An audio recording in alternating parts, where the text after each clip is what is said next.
All right. What is good, y'all, and welcome back to the Game Stream Gang episode 3, a show where we pretty much just get on here and ramble about whatever the fuck we feel like it. Gaming news, anime news, whatever. I got my lovely co-host with me. Andy, say what up to the people. What's good, Chief? What's good, people? And we got Jaqi. Go ahead, say what up. Hi. And then last but definitely not least, we got my boy Nemo. What's up? Fucking hungry. Hey, I don't blame you. I'm low key. Nah, I'm lying. I ate right before the stream. What am I talking about? Probably just the munchies kicking in. But man, we are low key late. I try to start these at 7:30, but I'm over here fighting with my webcam. Elgato was on some bullshit, but I figured it out. So better late than never, always say. Oh man, I'm already yawning. That is not a good sign. Holy shit. I was just telling them it might be a shorter episode because I looked up the news for like both anime and gaming, and I'll be honest, y'all, I didn't really see too much. So, There's a big thing though. like There's what? a big thing with Sony. When isn't there a big thing regarding Sony? All right, okay, well, Hey, fuck exclusivity. All right, give me those games. okay, all right. Well, we can definitely get into that later because I feel like I'm out the loop on that, which is weird. I usually hear about most of the Sony stuff. I probably will hear was about it surprised you, like, eventually. I thought you would have heard that shit like day one, dude. I get the feeling maybe, well, okay, maybe I do know what you're talking about, but I'm not 100% sure. But before we even get into all the shenanigans and all the news, you know, we guys like to start this off. We got mental check-ins. How's everybody doing? Y'all want to give a check-in on how your week was? Any highs, any lows? Anything you want to share? Jaqi had a hell of a high today. Really? Jaqi, would you like to share? I got, was it 3, 4 of like the legendary Nikes? Oh, how mad was James? I think it was Matt that was more upset. Yeah, Wait, so you guys don't understand. how difficult is that to pull? Very hard. Like they're Very under hard. 1%. Because I'm completely out the loop when it comes to Nikkei. I watch Andy play it, and that's about it. Yeah, they're like under 1%, and there's a lot more that are even less than that you can get that are rarer than rarer. And I got some pretty choice ones, and I was very, very happy with that. That is indeed, I think, my high. I'm trying to think of what else. Like, I went shopping Friday with was it Friday or was it Thursday? I think it was Thursday. I went shopping with my mom and my sister, and that was a lot of fun. It was Connor's birthday this week as well, I believe. He turned 13, and he's a big boy. 13. God, why is time moving so fast? That's so fucked up. Remember when he was like, God, when I went over there and he was like young as hell. He's a baby, yeah. And like I still have like the Snapchat pictures and the video of you guys like fucking around on Snapchat where you were taking videos with him. Yeah. That's crazy. Oh my gosh. I know he's all big now. And then I think the low, and it's more of like a low that's like a relief to know, is I got medical news, and it's like, oh well shit. At least now I know. And now we go from here. And that's been about it. I feel that. Yeah, medical news, it's always something you usually don't want to hear, but at the end of the day, I feel like we all need to hear it because, you know, better to catch things sooner than later, but... Yeah, because then we know what to do with ourselves about it. That's where I'm at, where it's like, damn, it sucks to have this, but hey, man, it's not cancer. I can handle this for the most part. It's gonna suck, but I can handle this. Yeah, that's pretty much what it all boils down to. As long as it's something that you can bounce back from and something where you ain't gotta like, all right, let me start writing my will. Because that's the last type of thing you want to hear. That's pretty much why men don't go to the, you know, doctor in general. Bro, that's why I was about to not go. I was like, shit, they're gonna tell me I have cancer. I need to go. Wouldn't you want to know, though? The fuck? I'd rather die in peace. She's like, spoilers, come on. Don't leak the plot. Golly. That's hilarious. Yeah. All right. Well, anyone else got any highs, lows? You want to go, Nemo? I don't think you went last time. I don't think you I did. didn't go at all last time. I was busy. Oh, I got Andy's green screen. Is that a high or a low? So it's both. So the high is I learned how to use it, gave myself a headache, and I'm having fun with it. The low is I found out how short I am on camera. Oh Lord, Dude, like I can literally if I push it back and I just mess with my my camera so it doesn't like see the sides, I can be plankton. All right. I think being on camera will teach you a lot of things about yourself that you either knew or you just hate being thrown in your face. Yeah. It also helps you like find out little tendencies that you do that you don't like, you know? Definitely. Me watching the podcast back, I'm like, all right, I need to stop doing a lot of shit. Well, I mean, don't forget, man. Nemo's starting his new job soon. As soon as the lights come in, you want to tell him where you're working next, Nemo? I'm working at the Krusty Krab. Oh wait, my bad. I already got fired. I'm at the jump bucket now. I was about to say, like, I'm pretty sure that picture had something else in the background. Yeah, Nemo. Oh, that's right. I posted. Yeah. You want to let him know what I'm gonna see if I can edit it. How you on pronounce Photoshop. it, bro? The H is gonna be silent. Oh fucking Lord! And then I'm also, I like my name, but I think I might change my fucking Twitch name. To what? I don't know, man. Like KoolaidKoochie's pretty golden, but I've been getting banned on a lot of stuff that have that as a name on. Well, not banned, but like they just put numbers on my name now. Well, how about you swat? Like, because I think it's because you spelled out coochie. Why don't you just do like Gucci, but you know, with a C instead of a G? Yeah, I'm pretty like sure that. there's some way to cheat the system or finesse it. That's what I'm saying. That and you'd look more like finessed. You know what I'm saying? Like more finessed. Yeah. Or hear me out. Just come up with a regular fucking name. That was the one I came. Look, I suck at naming things. Right? Really? KoolaidKoochie was good. It was a banger. The amount of times that on Apex that people would be like, "Oh, KoolaidKoochie," and I tell them, "Shut up, or I don't want to talk to you." Yeah, Danny said like the system is getting smarter. Low key, I remember back in the day you could kind of finesse like Call of Duty by having crazy shit as your name, but I feel like they have been cracking down on a lot of it. Yeah, it's fine, you know. Which sucks because KoolaidKoochie ain't even that fucking crazy. It's really not. It's honestly the most tame thing, and it's funny. It's not inappropriate. It's because it's not Shadow Master 1 or whatever the fuck. Just the world is Why is sensitive. there's always someone with that name? I don't know. The crazy part is there's a million way worse names than that. Yeah. At least that I've seen. So I'm like, how can that get banned? But you still got a whole bunch of racist names going around. No, that's 100% what we're talking about, Danny. XX Dark Shadow Boy XX. It was always like the lowercase and capital X's. That shit is crazy. I can't believe that's. I mean, if you still got that on your gamer tag today, But like, Bro. why did people do that? Like, was it just to look cool, or because like, all right, like that name's already taken, so let me just put some X's in front of it. Yeah, it's definitely to try to look cool. Man, like an edgelord or something, some bullshit. Yeah, you know, it was always the motherfuckers with the cargo shorts, with the Monster Energy hat. You know what I'm saying? The cargo shorts is crazy. Stop making no, dude. You can't do my boy like that. Wait, who? Now it wasn't Monster Energy, but it was. That's how Matt used to come to middle school. Oh no! Oh. It was that. Nah, that's or it was kind of green- disrespectful. It was the green. What do you call it? The green Legend of Zelda shirt. Oh, arrow okay. symbol?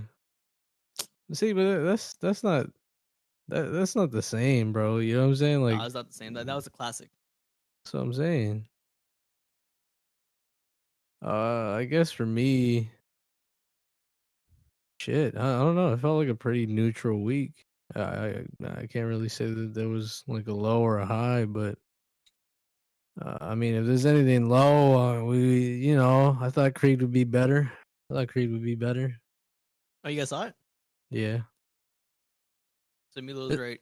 It's not that it was a bad movie. It's You just that expected more? Creed 1's better. That's it. It's just I mean, Yeah, they need to make it into a series. but you know? with trilogies, that's always the case. How hard is it to, outdo the first original one?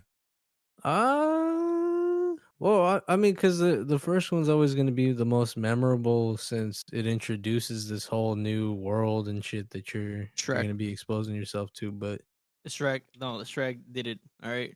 I would say that, like, fuck, I like the second, maybe even the third Lord of the Rings movie more than I like Fellowship.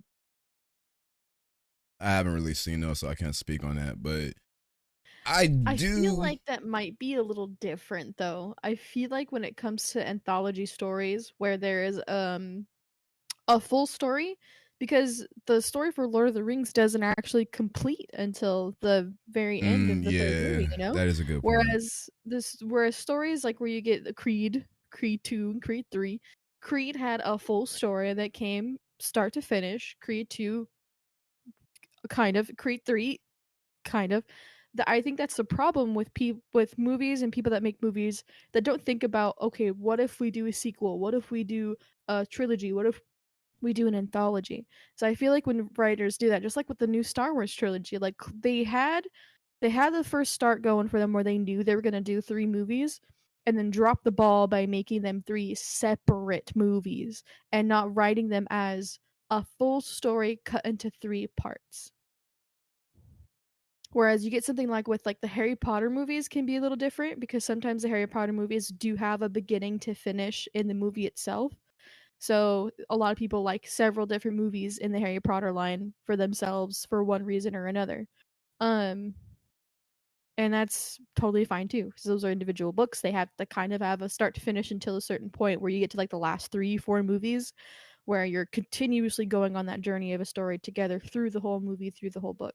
I think that's kind of the problem with like movies and their sequels and their trilogies and their anthologies is it's like there was no intended, continuation, and now they have to fucking scramble to think of one. Yeah, it's kind of exactly why it comes off so blatantly obvious when you're just making a cash grab. Because it's like, bro, like there was no need for this. Like the one before ended it off so perfectly, so why is this here?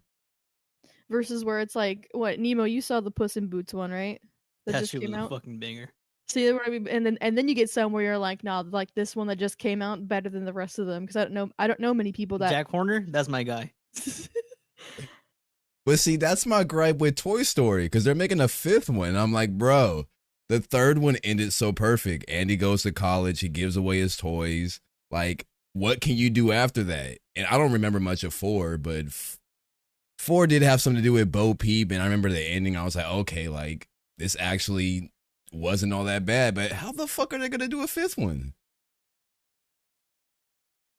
See, I didn't even know they're making another one.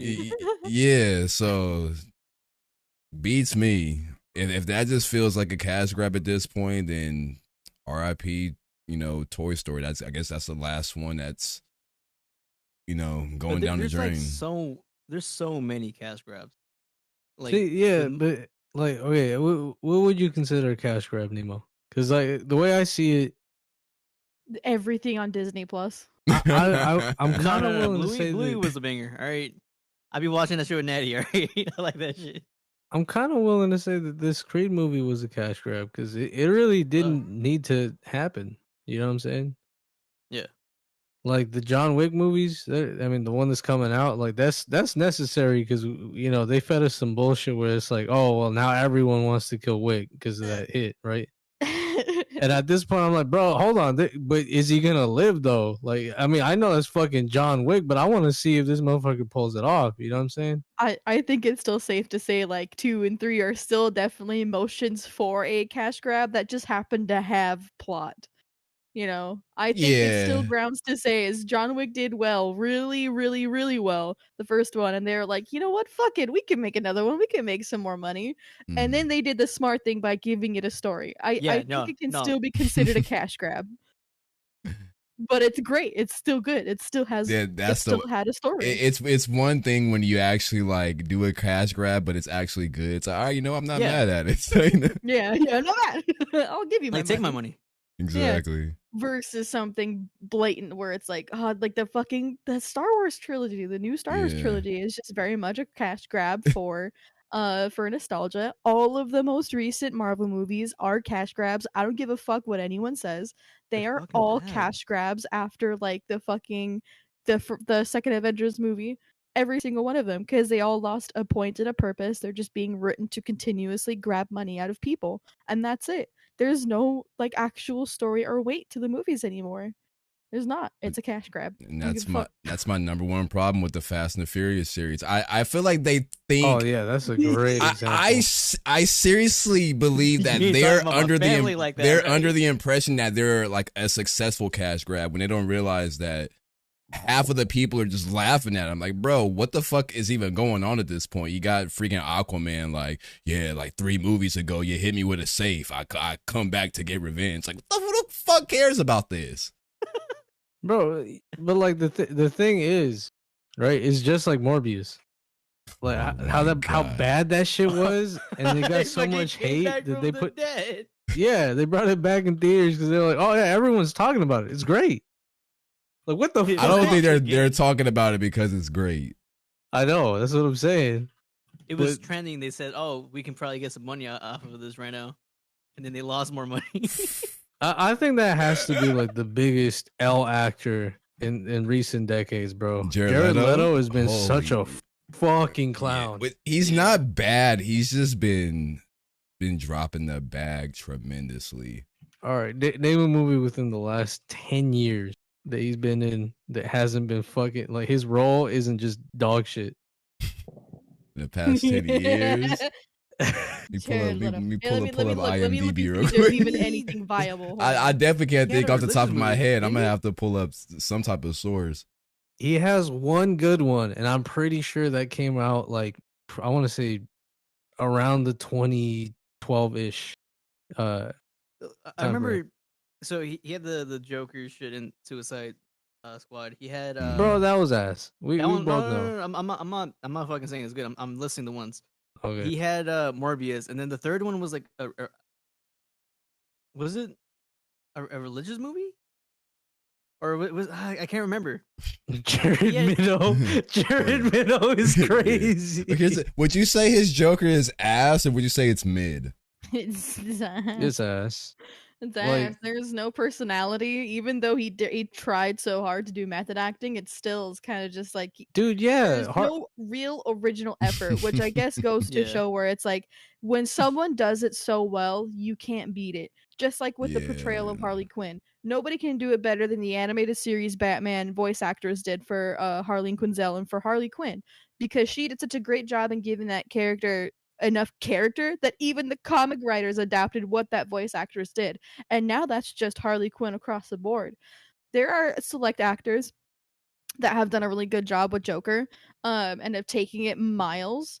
There's maybe only 2 notable portrayals or 3 notable portrayals outside of like the original, and then like Mark Hamill's voicing, which sets the precedent for most voicing for Joker, and then Heath Ledger, right? What's his name? Yeah. And then you get to him, and it's like there was no actual. Well, first off, it's also a problem with the writing. I'm not going to excuse the writers for that one either. It's a problem on the writers as well, and the producers for thinking they can get away with trying to make him some kind of gangster. It didn't work. 2, Jared Leto just sucks. He did not do a good job at making Joker something of his own portrayal. It's both. It's both. It was both his own portrayal. He's just a shitty person. What the fuck? Well, yeah, because I was gonna say that I think it's crazy that the one that stole the show, right? Because we all know the Joker, right? Everyone that thinks Batman thinks Joker, right? It's not crazy I think to Emilio. make that They kind of go correlation. hand in hand to an extent. Yeah, and I mean, when you think of Joker, you think of Harley Quinn too, right? I mean, that's just that. But you don't think, oh, Batman, Harley Quinn, right? You think Batman, Joker. So the fact that Margot Robbie did such a good job doing her fucking character that she got more shit, you know what I'm saying? Like that's crazy. That really does speak. Because Margot Robbie's an actress and Jared Leto ain't shit. Yeah. Yeah, I know. That's what I'm trying to get at here. I think he was just ass. I don't know what the fuck they thought. Because Joaquin Phoenix, like right after Suicide Squad, they dropped that Joker movie with Joaquin Phoenix. That was pretty much. He did great. That was pretty much damage control. Like, all right, we fucked that up. Let's go ahead and roll that out real quick so we can, have them forget about that bullshit. And it kind of worked. Like, to be honest. And now they're gonna fuck it all up again. They're gonna fuck it all up again by making the next one a fucking musical and having Lady Gaga play Harley Quinn. Is that what they're doing? Yes, that's what they're doing. Seriously. Which, don't get me wrong, I feel like maybe it's something that I could be interested in, but that's not something they should be doing. Yeah. Wait, it's Like, gonna be at all. It's gonna be a fucking musical, and they're gonna have Lady Gaga as Harley Quinn, which I don't think would be bad. I think It's the musical aspect. It's the musical aspect that is just like, why the fuck would you do that? If it's to set a precedent for his delusionalism or whatever, it still doesn't make any sense to make it a musical. It's weird to make anything a musical, and this is coming from someone that doesn't really mind musicals. Making something a musical is fucking weird and a bad move. It is. It fucking is. Yeah, It's so not gonna bad. sell for everybody. Like, some people will enjoy it, but a very select few people will. Very select few, and that's not what you want to do when you're And doing. not a everyone can big-ass write musicals movie. well. Like, I Yeah, think if the they only people fucking that can. South Park. I'm so South mad we never Park. got to see the Book of Mormon, Andy, with Albert. He wanted to go so bad.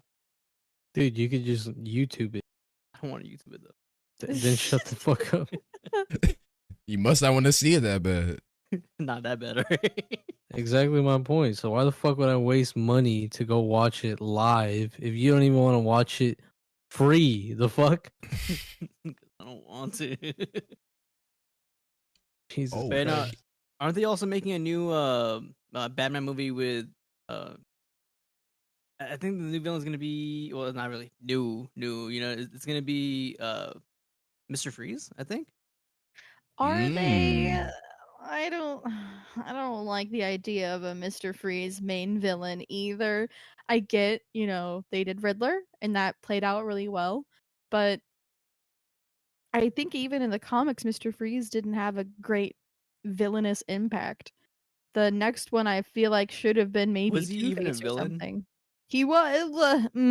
That is actually. He was just trying to save his wife most of the time. I think And then he's more like considered an anti-hero because of the fact that what he was doing wasn't. I don't want to say it wasn't actually harming people because I haven't read most of the comics with him in it yet. I mean, But he was. he like it wasn't everything for his goal though. Like he wasn't like outright hurting people. I think right. There was just casualties. That's such a horrible thing to say. It was very Yeah, I was about to say. casualties. I don't know if you want to go that route, but no, that's crazy. Yeah, I don't but- know, but that's what I mean is as far as like a main movie villain, I don't think it's as impactful enough or has enough of a narrative to do a main movie villain. Because even when they tried to use him as a villain in like one of the previous He was a side 2000s one, right? movies, he was still a side Nah, villain look, against. I don't care what anyone says. Batman and Robin is my childhood. Schwarzenegger, Mr. Freeze.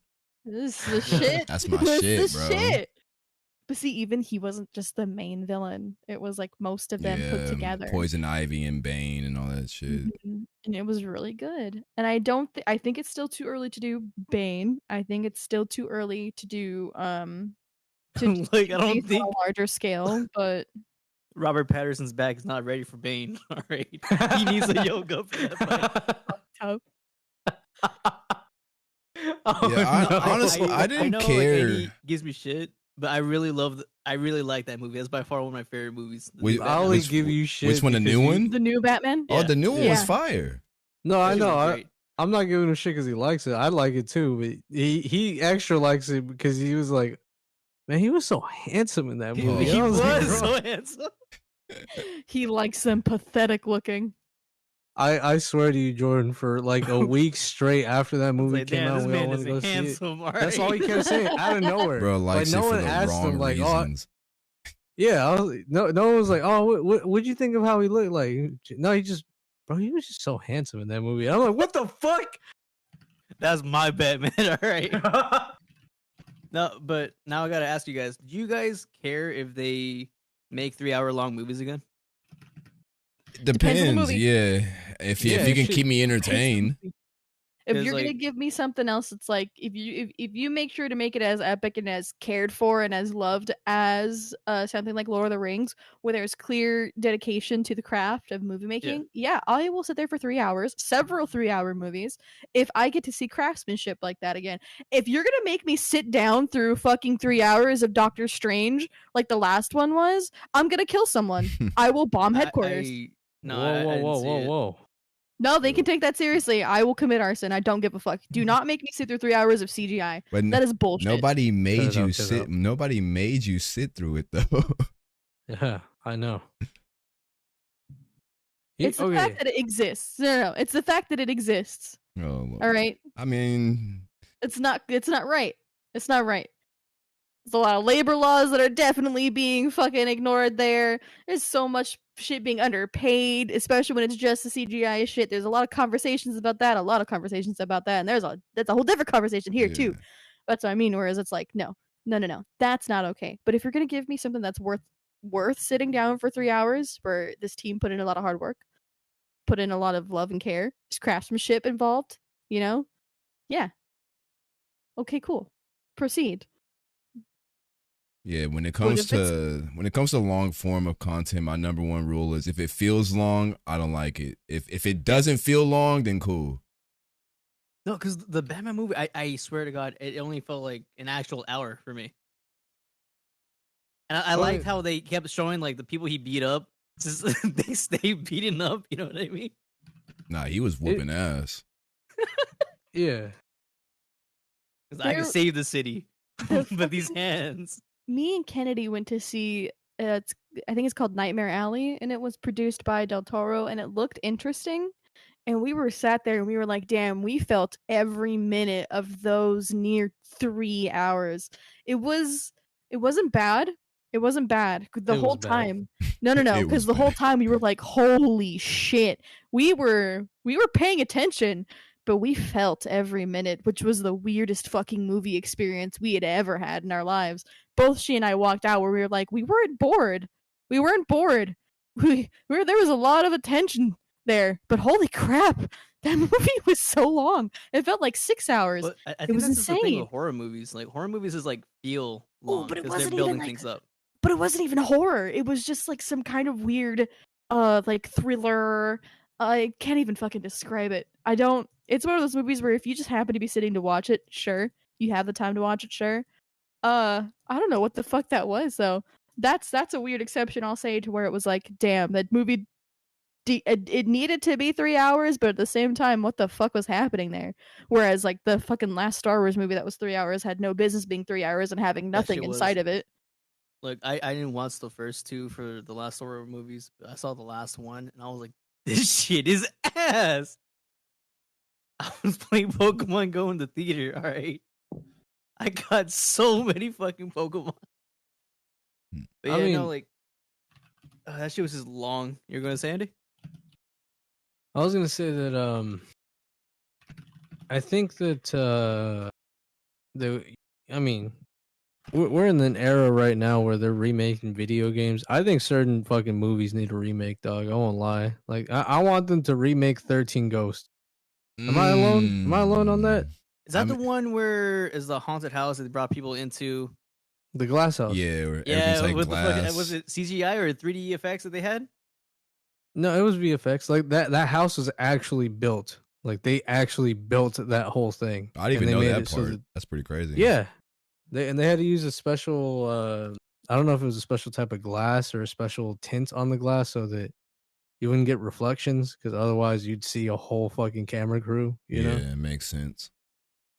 it had Matthew Lillard in it, and he definitely carried that shit. I don't give a fuck what. Oh, people okay, I say. remember. I He know what you're carried talking the about. I That saw that movie's shit so on my slept channel. on. Yeah, it is, but like I have a big criticism about it that I wish that they would have gone through and fucking told us something about the ghosts. I can't remember exactly, right? But I want to say that there was like 4 ghosts that they actually show, Well, and then the other ones are there for like maybe 2 seconds. yeah, most. they do give some more of like highlights than others. However, maybe they're kind of doing a play on that like fear of the unknown. So like the ones that don't get that much screen time, it's like, all right, like this one you should fear the fuck out of because you don't see this one too often, and then like this one just looks like a fucking threat. Yeah, but even then, like, okay, Oh, no. have you seen Blade 2? Yeah, You know how they introduced the whole fucking the crew in there, the one that has my boy Ron Perlman and the rest of them. I think they're called like the they did like a really cool quick, hey, this is their names at the very least, right? I want a new remake, but with Ron Perlman for Hellboy, man. The last one was horrible. Bring the boy back. They're making a new one. Yeah. Do you Is want to see? really? No. Is Do you it- want to see who they're casting though? Ah, It- shit. It looks promising. It looks promising. Looks can be deceiving. I remember when he was like, "Hey, don't give him shit." All right, I'm certain he's gonna play the role right. Watches the movie, tweets after saying this shit was ass. Fuck this movie. I finally watched it because I had put it off for so long because I was like, man, fuck, I don't want to fucking watch this. It just look like ass. It was definitely like a sci-fi movie. It followed the comics very well. There was clear involvement with the creators about the movie. It just had no business being so awkward. Harbor definitely tried. The writing was clunky, so it was delivered clunky. But Harbor tried. He just didn't succeed. And it's also a reason why he's not picking up the role again this time, because I think he was offered it and he was kind of like, no, because he's got like I guess there was a house tour where he's got a picture of himself in costume framed, like remember where you come from or some shit, and it's kind of like, damn, they really did get to him about it because I mean he didn't do a good job. Anyway, where the fuck is the name? Jaqi, Kesey, Kesy. Just a big ass dude, 6'2". He's done stunts, I guess, and he's got a big ass jaw. And a big ass forehead, so he can definitely fit the prosthetics for this. That's foul. Nah, look and you tell me. Look, you he, look and you tell he me. looks like him, so he's good enough. You pull that shit up and you tell me. Half of his face is like it's his jaw. it's the same size as his face. Man, she didn't have to I say don't that. know if That this is man has like a my- billboard on his shit, bro. I don't know if it's my nostalgia talking, but I just really like those old like Hellboy movies. Because they were made with care. Because they were made Didn't with have, craftsmanship Guillermo in del Toro? mind. Yes. And Del Toro does pretty much 85 to 95% practical sets and effects and makeup. And that's why they still look good today and Jaqi, hold up. You remember the Abraham's actor name? The dude Yes, who played Abraham? David Jones. Hey, Oh, that no, man I sounds I know he did the familiar. Dave other Jones. monster movies, babe. Dave Jones. Sorry, not David Jones. Dave. You were. What the Right. fuck? Yeah, that dude, oh my god. He brings him up every time he's doing anything with a monster or anything like a lanky kind of like monster. Like, yeah, I guess. That's his favorite man. Him and one other guy, but I don't remember his name. The one that I remember him the most for is he played the Russian in Pacific Rim. That big ass dude, he will bring in to play big ass monsters as well. So he's got his staples, which is him, Dave Jones, and Ron Perlman, or pretty much every fucking credit that Del Toro has. He does it with care too. I really like those He movies. does. He does. There's a lot of attention to detail. He read every comic, fell in love, wrote to Mike Mignola about the comics. They flew out to all of the actual in-location filming sets. together to plan everything out. Like they had a personal connection while making those movies, and even though they are not totally comic accurate, they're not even really like 50% comic accurate. But they're accurate enough and made with enough care and enough attention to the characters themselves that it fits right in. And that's why Mignola enjoyed both those movies and was sad to see that they couldn't make a third one. And Mignola, though, however, is like, look, I don't care. I love Del Toro. I love Perlman, but I want my universe that I worked hard to write for several years and am still actively writing, because he's considered a comic original. He's like, I want my shit to be as big as Marvel because I deserve it. I put a lot of work into my comics. They're still very highly anticipated now with a particular cult group. It deserves its film recognition, and he's gonna pursue that until he gets it again, despite not being able to or really allowed to work with Del Toro and them anymore because of copyright reasons and all kinds of shit. So he wants to achieve that same element through Del Toro's work with Del Toro, but they just can't work together anymore because of licensing of the original Hellboy movies with Del Toro. So, but they've said several times if they could work together again, the day that they are allowed to, they will. We wait for that fucking day. So now can we talk about the big topic, or do you guys want to hear a fucked up story? What is the big topic? Oh, there's the Sony thing. Oh yeah, what's going on with Sony? So Andy's gonna have to help me out with this because I don't remember everything. I'll just bring it up. So, you know how Microsoft is buying out Activision Blizzard? Yeah. Okay, well, Sony's been having a fucking hissy fit, a panic attack, whatever the fuck you want to call it, of their competitor, Microsoft, aka Xbox, having the rights to the Call of Duty franchise. And they're saying it's not fair. You can't take that one and make it exclusive. You can't do that. We're gonna sue. And they're like, oh, you're gonna talk about how there's some bullshit exclusives? And long story short, they're going to court. But the big thing, right, is that the Microsoft lawyers are asking them to pull all the record of any sort of contract that they have an exclusivity deal for. So I mean, obviously that means God of War. That'll mean some of the Final Fantasy games, right? Like a couple Square Enix titles or whatever. They're having them pull all those up because they're gonna make a point to be like, okay, so you guys have how many of these? And we have a handful, which is true. They have what? They have Gears of War as their biggest. I would argue that, and Halo are probably like the only big ones that Xbox has to their name. I can't really think of anything else other than those two. Do you guys know? With Microsoft? Yeah, Microsoft. Like Microsoft definitely has other Halo than and Gears and Halo, Killer Instinct. What else do they have? I forgot about Killer Instinct, man. I mean, it's not exclusive, but theoretically they own like the rights to Minecraft, which is probably their biggest fucking asset. Oh, that's true. That's true. Yeah, I forgot about that. They acquired that. But yeah, I mean, you think of those four, right? Or is there anything else you could think of? Because I could think of a couple different ones for Sony.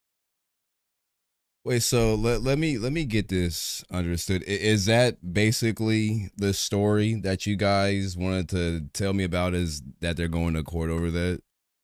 Oh no, the big banger is that Microsoft is now bringing in Nintendo and Nvidia to the court. Like they're all three of those guys are gonna go against Sony about exclusivity deals. Okay, because I didn't know that part. Because I was about to say, if you're just telling me that, then we literally brought that up on last week's episode and talked about that. But I didn't know. Oh, did we? Yeah. The only thing I didn't.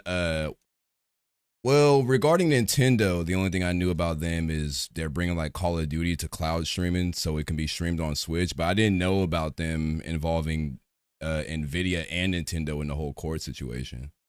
Yup. And I mean, I'm not too sure why Nvidia, if I'm being real, but I want to say it's because it has to be because of the leaks that happened a while back where they pretty much fucking. I mean, like think about how accurate that leak was, where they were talking about, oh, fucking Final Fantasy remakes coming to PC. Resident Evil 4 remake is in the works. And a couple other games that were like, holy shit, that's coming out, and they came out. I want to say that the only reason that Microsoft is bringing them into the mix at all is going to be due to the fact that they definitely have some kind of outreach with Nvidia. So Nvidia definitely knows what the fuck games they're planning on putting out, is what I'm trying to get at. So that's the only way that I think that even remotely makes sense for them to get dragged in. But Nintendo, bro, listen, I learned from my boy Edit, because those Nintendo ninjas don't play. Like, Nintendo usually stays out of it when it comes to Microsoft versus Sony. So I'm actually a little bit surprised that they're getting involved here.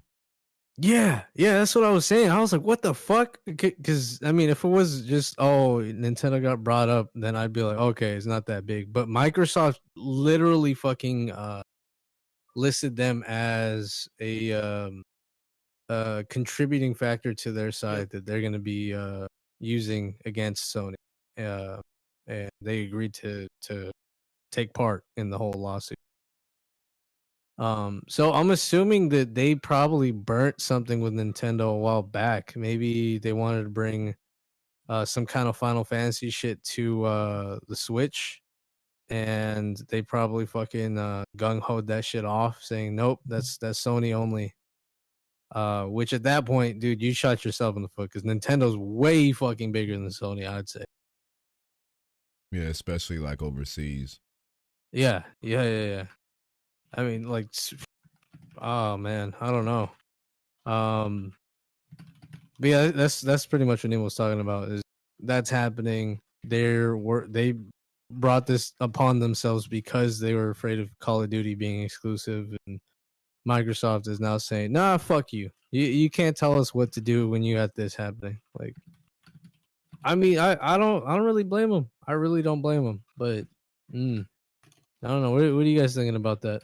I think that personally, I can't wait to get my fucking God of War. Hey, I'll be right back. When I come back, I'll tell you guys about my IQ test. What the Okay. Holy fuck. This fool Danny said Call of Duty isn't as nearly as popular as all the other shit Sony has. Why are they complaining about Call of Duty? okay, Danny, do you think more people are playing God of War than Call of Duty? Yeah, you really got to think about that. I'm gonna just ask you that simple ass question right now, and that alone you can sit with, and now shut that whole argument down. And that's just one game. I can guarantee that more people are playing Call of Duty than God of War, Ghost of Tsushima, and Ratchet and Clank combined. Easily. You can even toss in the Spider-Man game. You know what I'm saying? And I would go as far as even say like on release date, not even like now. Like there was probably more people still playing Warzone on the day that Ragnarok came out. Probably. Yeah, I mean, dude, it's crazy. Like, Danny, if you really wanted to get into like the statistical part of it, right? I think the last time I checked on PS4, Call of Duty was like one of the top games for them, like if not the top. So I think that says a lot. I want to say maybe their player base, in terms of console gamers that play Call of Duty, I think about 60% of them roughly are on PlayStation. So that's a big pull. Yeah, and there was a rumor going around that the reason why Sony is so panicked about this is because they use the profits from Call of Duty to help fund their exclusive titles, which, I mean, they probably do to an extent, but I don't think they rely on it that heavy, because meanwhile, Sony doesn't have Microsoft money, they still got money, so they're not that desperate for it. Yeah, because Sony has cameras and shit, bro. They have such a diverse pool of like products that I don't think that this necessarily is like the end all of Sony, right? Yeah. But I think what it does do, and that's probably what Danny doesn't understand, is that if Microsoft decides to just keep this shit PC and Xbox exclusive, How many people do you think are actually going to buy the new PlayStation next time it comes out if there's no Call of Duty on there? That's what you got to understand. Like, that's going to pull more towards Xbox side. Danny, even with that argument, he said that when I say popular, I mean more recognizable. There's people that are outside of the loop when it comes to gaming, but when you say Call of Duty, they know what that is. Yeah, that's a very popular fucking name. Whereas, like, I can go talk to my sister about fucking Elden Ring, and she'd be like, "Huh? Like, what is that?" Like, but if I say Call of Duty, she'd be like, "Oh yeah," like, you know. Yeah, I mean, it's not even like bash or anything. What you're saying, because there's plenty of people that are probably thinking the same thing. You know what I'm saying? And that's just what Jordan's addressing. Mm-hmm. But yeah, dude, I thought that was kind of nuts. Like, fuck. I hope at least that if at worst they rule that so let's say that it goes to some weird neutral vote and both sides are like, okay, we're just gonna, how about we say fuck exclusivity? At that point, that's the best case scenario if you think about it. You know what I'm saying? I'm not saying I want Microsoft to beat them and take over and be like, you can't have caught. No, I'm hoping that what comes out of this is that people realize, yo, it is kind of stupid that we're fucking limiting these games to certain consoles. Yeah. And I mean, it's kind of Microsoft's way of saying, like, all right, we can beat you at your own game because at the end of the day, we got way deeper pockets than you. Oh, yeah. Oh, fuck yeah, bro. Like, dude, Sony may have, like, cameras and other shit, but Microsoft has operating systems. That's a whole different tax bracket. Yeah. They're fucking nuts, dude. So, I don't know. I'm hoping that that's the case and that, you know, my hope is that we get closer to a world where video games are just for everybody and not just, PlayStation, Xbox, whatever. Nintendo's going to do whatever the fuck they want to do. I just can't really see how the fuck we get a Nintendo title, an exclusive Nintendo title on Steam. I just don't see it. I don't know. They have some weird shit. I don't know if we'll ever see that day. Yeah, that's what I'm saying. I'm not too optimistic about that at that point. Like, whatever, right? Because you got to really think in terms of a franchise or like a company that makes exclusives that makes sense. You cannot make Wii boxing on the fucking on Steam. You can't put that shit on Kinect because that would be fucking goofy. You can't put that on PlayStation VR because at that point you're using a VR. Like, a Wii is a Wii. You know what I'm saying? So I think that if we're talking exclusivity going forward and it has to do with, like, let's say there's a game that specifically uses the PlayStation touch sense shit that's in the middle, right? I'd understand it. If you know, Microsoft had their own fucking thing with Kinect, okay, that makes sense, right? But everything in between, it should not be the case. Yeah, I feel that. Yeah. And to answer that Smash thing, Danny, yeah, I think they will, dude. I don't think they really care about Smash. Just going off of like the recent tournament closures and Nintendo don't really give prizes anyway. They definitely care about it. They just have a weird way of caring about it, if that makes any sense. I get what you're saying. Like, because they see it still as just like they don't see it as an esport is the thing. They see that shit as just a game to play with your homies when you're. I mean, but at the end of the day, me personally, in my experience, I enjoy Smash the most when you do play it that way, and I kind of dislike it when people turn it into an esport because I'm like, bro, I'm not trying to sweat. Like, it's a Smash Bros. Like, I'm just here to fuck around. Like, it's meant to be fun. Yeah. Why are you doing all these crazy texts? Man, you know what, wave dash. This is actually a conversation we need to have. I fucking hate when they make games that have no business trying to be competitive. Yeah. I hate that shit. No, there's a lot of fun, dude. It ruins the fun, and like, same thing with like a lot of like I'm trying to think of a few of them. So we have Smash. That Dead one. by Daylight. Yes. That shit is not competitive. See, I stopped playing it, man, because like People take that game too serious. Yes, dude. The ass. second Play that, around. It's not the that second deep. that people were like, "Oh, competitive," like, no, bro, a 1v4 is not competitive. I don't know who the fuck told you that, but when it's a 1v4, bitch, that's a one-sided ass beating waiting to happen. If you're a 1v4 on Search and Destroy, you're already gonna lose. Like that, mathematically speaking, the math is math, and you're meant to lose that. Not me, man. You Not say me. that, you All say right. that, but you're not futives, bitch. Don't go off I'm like not that. fused. You're not futives. Oh, they said fuse. I was about to say No. Zamasu. Like what the fuck? No. But yeah, that's a whole other thing. Like WoW having competitive dungeon tournaments. Like who Yeah. the fuck is competitive about that? Yeah, I always looked at WoW as more of like a co-op, like PvE type game. But I mean, you can really go heavy and make it PvP and go super sweaty, I guess. No. It has arenas. Oh, really? World of I Warcraft didn't know that. arenas are like dude. I'm telling you right now, WoW arenas are undefeated. There are so many MMOs that try to do what WoW arenas do, and they can't. But That's the thing that a lot of people who quit the game, like us, Census. yeah, No, Census. Census 2 and Kobrak, he got back into the game, and he's even said like no other game has this PvP, but like they're dropping the ball a lot, you know? Yeah, no, because dude, if you wanted dungeons, Final Fantasy is way better than WoW at dungeons. Oh yeah, Final Fantasy 14 has better down to the raids. music. Yeah.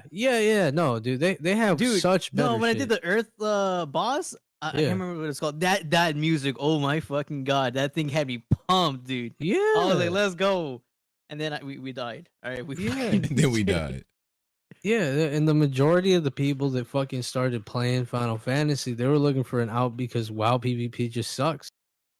I Yeah. mean, yeah, Census is the best fucking point case period because he wants WoW to be good. I do too, but I think that World of Warcraft, in order to be taken competitively, they have to focus on battlegrounds, and that's just the most sensible shit to me. Because if they decided to push for a competitive King of the Hill or competitive flag capture, that's your best bet, bro. Like Overwatch does good because of that. Like, I mean, I may not like Overwatch, but I can see why that game is considered a competitive game, right? A competitive 5v5, competitive 6v6.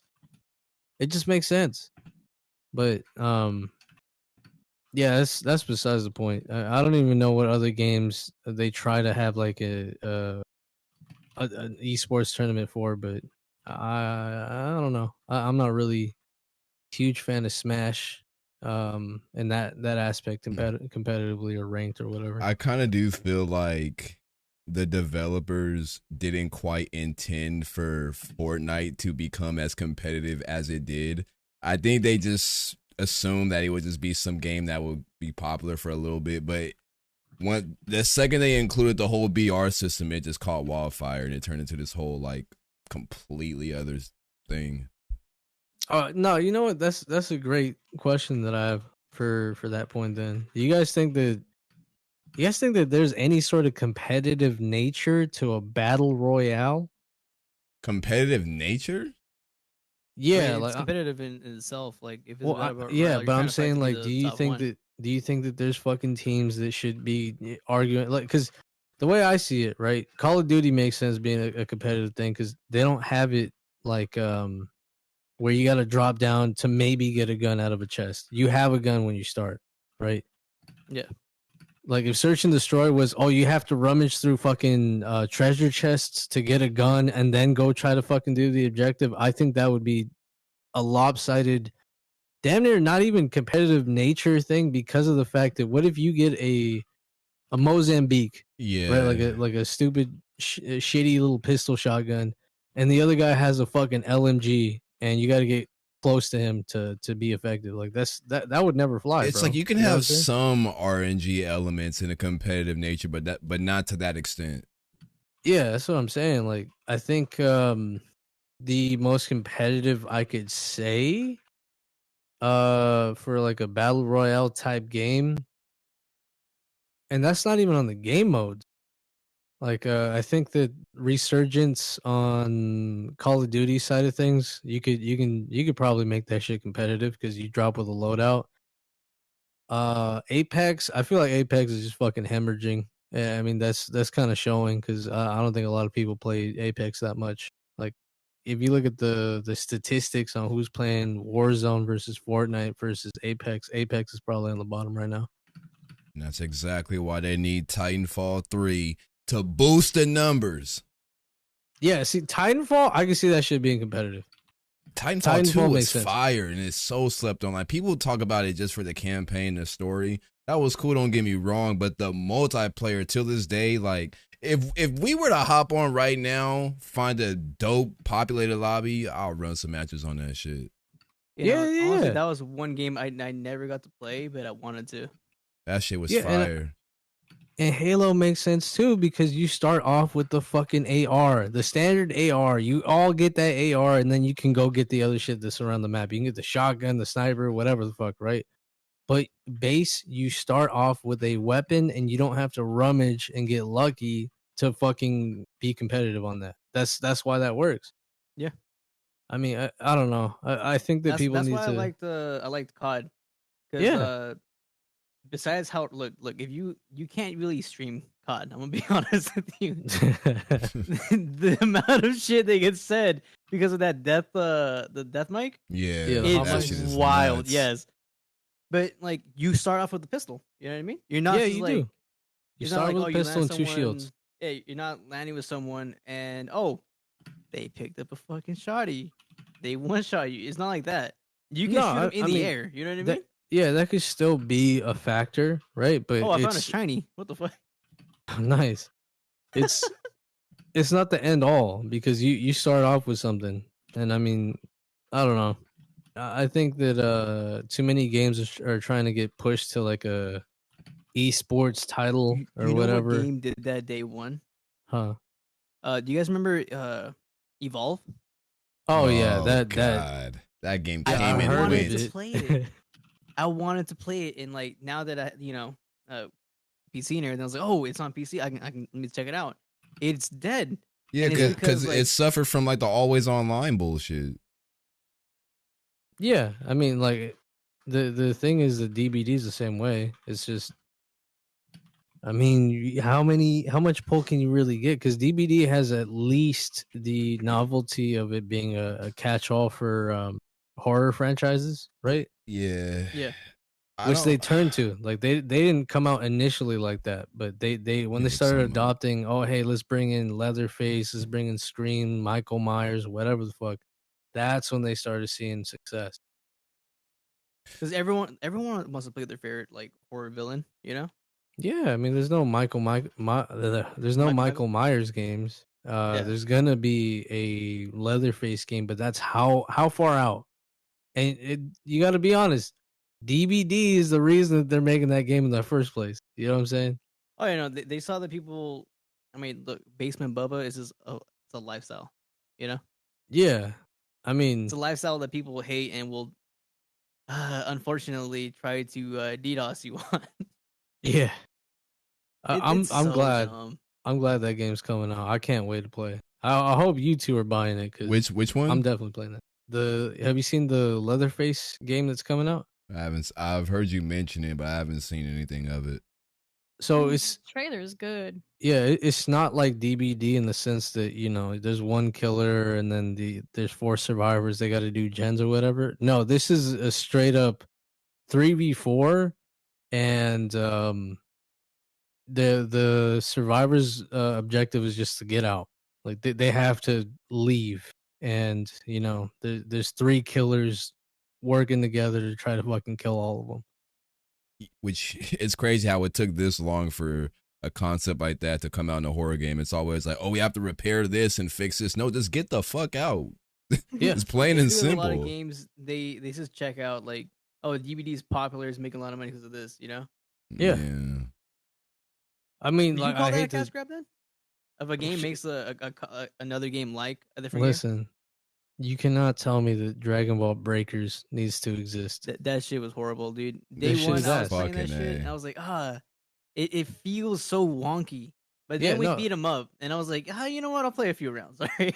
Yeah, no, that's what I'm saying though. Is like it doesn't have to exist. I liked the novelty of it, But I mean, I was like, it's more like I'm a fan of Dead by Daylight. I'm a big fan of Dragon Ball. I mean, I guess I'll give it a shot for $20. Why not? I'm not paying Oh, that's $70. right. It was 20. Yeah, it was just 20, which is why I was like, okay, it's not that bad if I just gotta spend 20. But um, do I play it at all after the first like 2 or 3 days that I played it? No, I haven't. I heard they dropped graded Vegeta though. Yeah, they did. But no one cares though. Like No. developers just need to stop with the assumption that, oh, just because that worked for that company, it'll work for us. First off, the DBD community and the Dragon Ball Z community are two completely different things. That's not gonna really coincide with one another's. But that's the number one reason why you see so many like wannabe From Software games that it's like a Souls-like. But it's just because From Software is good at doing it and their games pop off doesn't mean that you need to follow their exact same formula. Stick to what you know and let them do what they know. Yeah, point in case that Final Fantasy From Soft wannabe ripoff. Yeah, that's a good point too.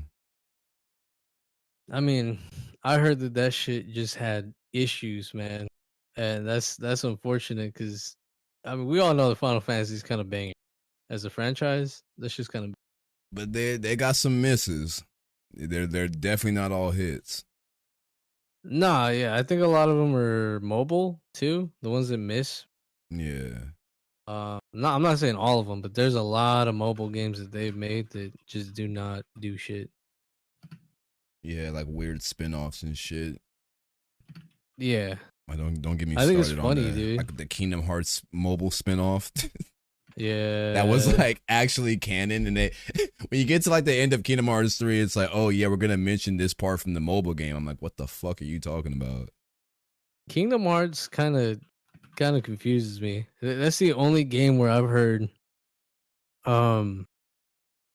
this is fucking how you play them. You play fucking Final Fantasy 1 and then 1.1 and then 2 Yeah, and then 2. Whatever the fuck. numbering system is everyone telling me like, oh, you gotta play this one first, I'll play this one instead. Like, no, I'm going in order of what was just published. play them. Fuck all that shit. Play them in order the way they release. And to be honest, I haven't even played all this side shit. I played 1, 2, and 3. And I think I played the Game Boy Advance one when it came out because 2 was taking 50 years to come out. So I'm like, all right, this will, please me for the meantime. But that's the only reason why I played it. If it wasn't for 2 taking forever, I would have just skipped that shit. Yeah, I don't know. That's definitely one of the more like weird franchises that I've seen. Not that I think that it's not merited to have a franchise like a beloved franchise or whatever the fuck, but it is crazy how many people are just like, no, you got to play like, dude, 1.5. I promise you. And I'm like, what the fuck? Why is there a 1.5? 1.5 is technically like 1, but with all like the DLC and cut content. It's not even like a whole nother game. It's just 1, but like what it should have been on release with all the plot holes like fixed with extra cutscenes and yada yada yada. But I'm like, why did it take y'all this long to fix your fucking story? It truly reeks of a story that there was no ending in mind once it began, and they kind of just kept going and trying to figure out shit as they went on. Yeah. I mean, to be honest, I think it's a little interesting just because like I come from pretty much exclusively having like a huge pull with like Resident Evil, right? And Resident Evil 1 had so many different versions of it, bro. I could go on and on. That thing alone had 6 different releases. Like main releases. There's a couple different ones, but yeah, like there's a few different releases for the first one. And oh my god, there's one that has just like cartoonish music. I don't know what the fuck they were thinking. I know Jaqi knows what I'm talking about because I showed her. And dude, it's just crazy. That one is like cursed, I would say. But I think they learned, and from then on, they just started focusing on like they had some side shit like Revelations. They had some shit like what's it called? Code Veronica and the They never really Umbrella mentioned those, though. Chronicles. No, I know they don't. But that's what I'm saying. Like they have a couple things too, but it's not something that where like, oh, you have to play this in order for everything to make sense because they do so Yeah. well. Doing Meanwhile, 1 through Dragon 8. Age, if you don't read 3 books, you don't have 2 comics, and you don't read the, you're not gonna understand shit. Yeah, that's where Yeah. you lost me. Shit. I'll be right back. You guys. All right, for sure. But even like, say a game. What's a good game that catches you up in case you haven't? Probably The Witcher. Series. Well, they just give you like summary videos and shit, don't they? Or am I thinking of like a whole different game? What? I'm talking about like games that like catch you up, like on the backstory in case you haven't like read the books. Because I feel like The Witcher does a good job at that, to where like, all right, it kind of respects you if you haven't done all that shit, and it still gives you a fresh, cohesive story without having to fill your brain with bullshit that happened before this point. Witcher does a good job of that, I think, and especially with me going through the books right now. Even though I haven't played the games, I've seen what you've played, and the games make it very, they make it make sense without having read the books. Mhm. I cannot think of many other games that are like that, though, mostly because I cannot think of games that have adaptations. Whereas I can think of a handful of games that have the problem of, oh, you need to go read this extra material to know what this is, or you need to play this game actually, or you need to download this to understand what this is. Like I said, well, Dragon Age was the biggest one. I know Destiny sometimes has a lot of shit like that too, where it's like if you haven't read some of the books, Halo is guilty of this, where if you haven't read a lot of the books, or if you haven't gotten to the comics, or if you haven't gotten to the extra material for Halo, there's a lot of stuff you miss. Not that a lot of it won't make sense, but there's a lot of stuff missing. So yeah, Final Fantasy 15 did a terrible job with that, and that's why I got so much negative feedback. And even Andy can probably speak on this, because I watched when he played this part, and he had the same reaction as everyone, where there's a part in the beginning. Well, it's not even like really spoilers because it happens so quick, where the main character's like father in his homeland just crumbles, like, and everyone there dies. But they show it in like a montage of CGI scenes, and then it just moves on. And then even Andy was like, did they just show something like extremely important and just skim over it? And it's because that's actually a movie, and you're meant to like go watch that entire movie to understand what happens within that plot. But what sucks is that the movie is dog shit. So why do they have this whole entire plot hole in the game story? And it's like, oh, we want you to go watch the movie, but the movie's not even fucking enjoyable. Like, I don't know. No, that's a good point. That's a good point. And I think, well, like I said, with like the Halo stuff, I think my family has been having the same kind of thing where it's like they watched the Halo series, and even Cameron, because Cameron was the one that was hella into Halo. He had all the books and everything, and I read most of the books. The author for most of the canon books, it got me into some of my other favorite books. He had a lot of gripes about it too, where it's like there's a lot of shit wrong, and it's not that entertaining. Like, why wouldn't I just play the fucking games again? This is stupid. Yeah, I don't know. Fucking A. Where does Andy even go? I don't know. But I'm in the same house as him. I don't know where the fuck he went. he just slithered on out. He's just fucking left. I don't know where he went. Instant transmission somewhere. So, just for the fuck of it, I wanted to see someone. I took an IQ test, right? Here we go. It didn't give me a number. It gave me this. I didn't know how to feel about this, so I told Andy, James, Gio, and Matt. And we ended up taking a bunch of IQ tests. And I guess, I don't remember this at all, but in high school, we had a teacher who made us do an IQ test and timed us for like 20 minutes. And all of us got like, I think, a 40 on it. And I was like, nah, that's bullshit. I got all the time I need right now. I don't even know what numbers are good when it comes to an IQ test. What's considered brilliant or what's considered dumb? I don't know. It's all pattern recognition. Yeah, so I'm curious, what type of questions do they ask you? So Fucked up no, ones. no shit. There was a handshake one. If a certain amount of people had a handshake, within 10 minutes, how many handshakes would they have? And I was doing the math. And I was like, okay, That's a weird but- fucking question. right? The answer was like 1,000 or some shit like that for 3 people within I think 20 minutes, and I was like, "This what? That doesn't make sense. Who the fuck is doing Who this needs shit?" to know that information? Right? Like, And, and what do you get out of having that information? See, that's weird.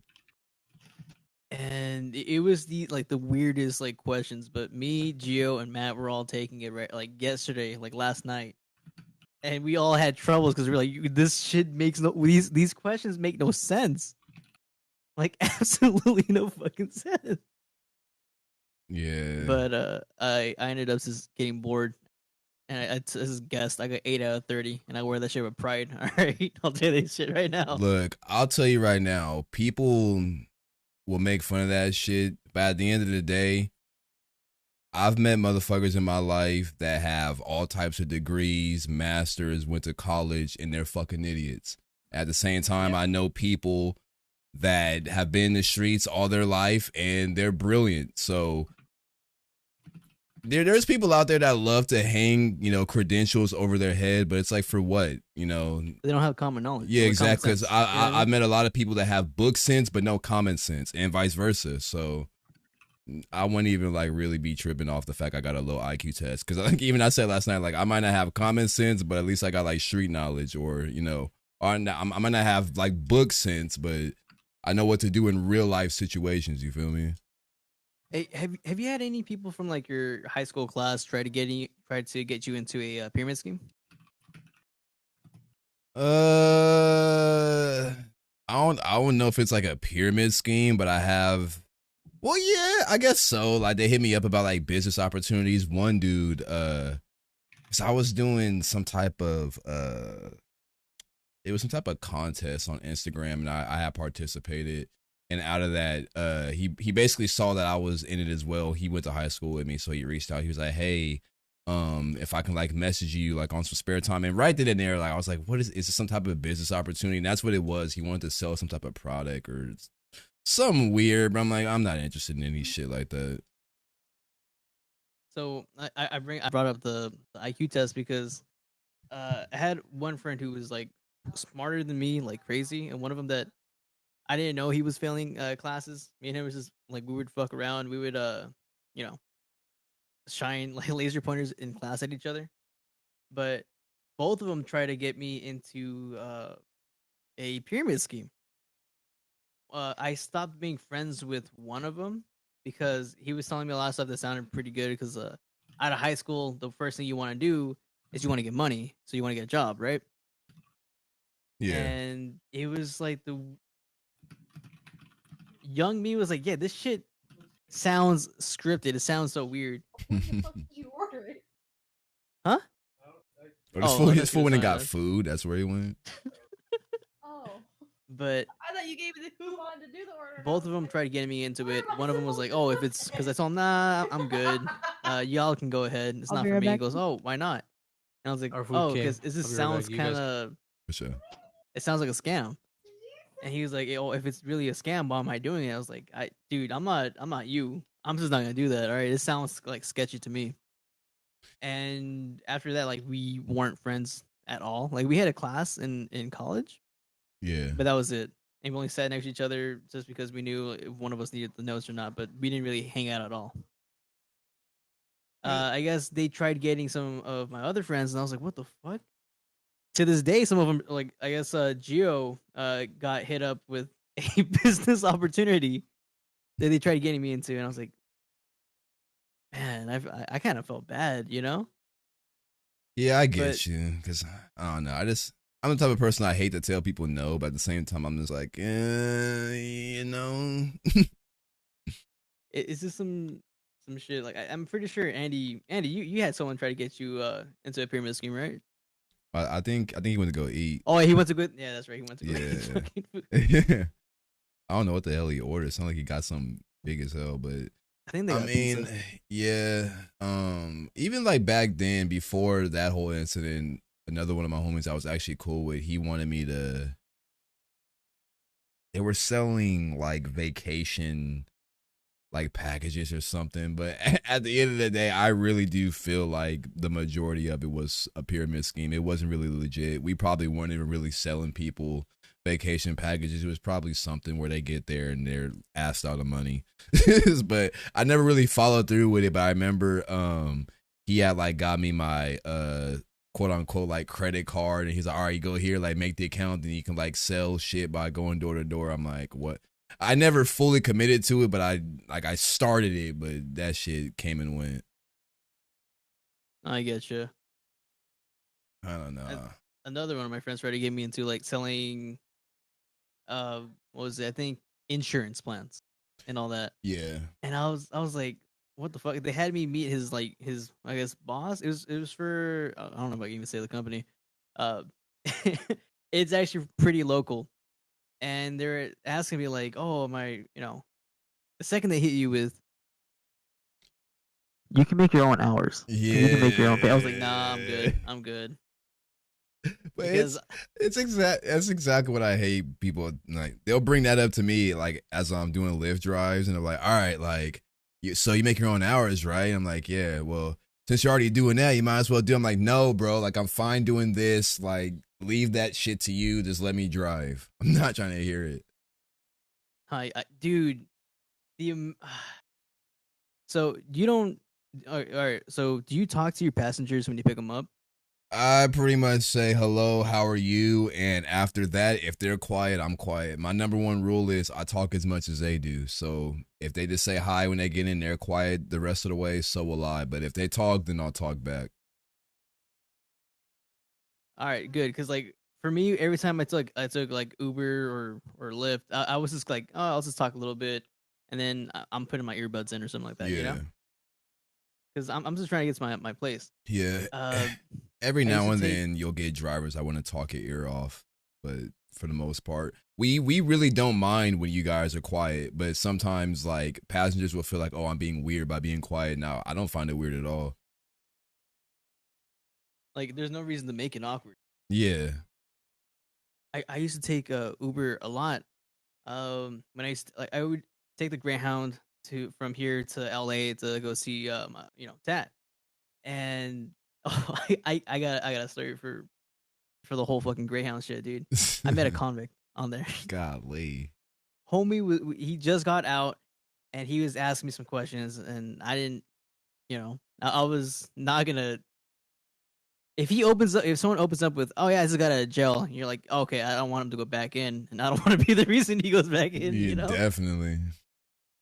He was showing me his art because he did tattoos in there, and he was a cool dude, just overly talkative. But I bought my Greyhound ticket and I waited in line, and they told me that, hey, I would not be able to go on the bus. I'd have to pay for another ticket and just wait for the next one. I was like, what the fuck?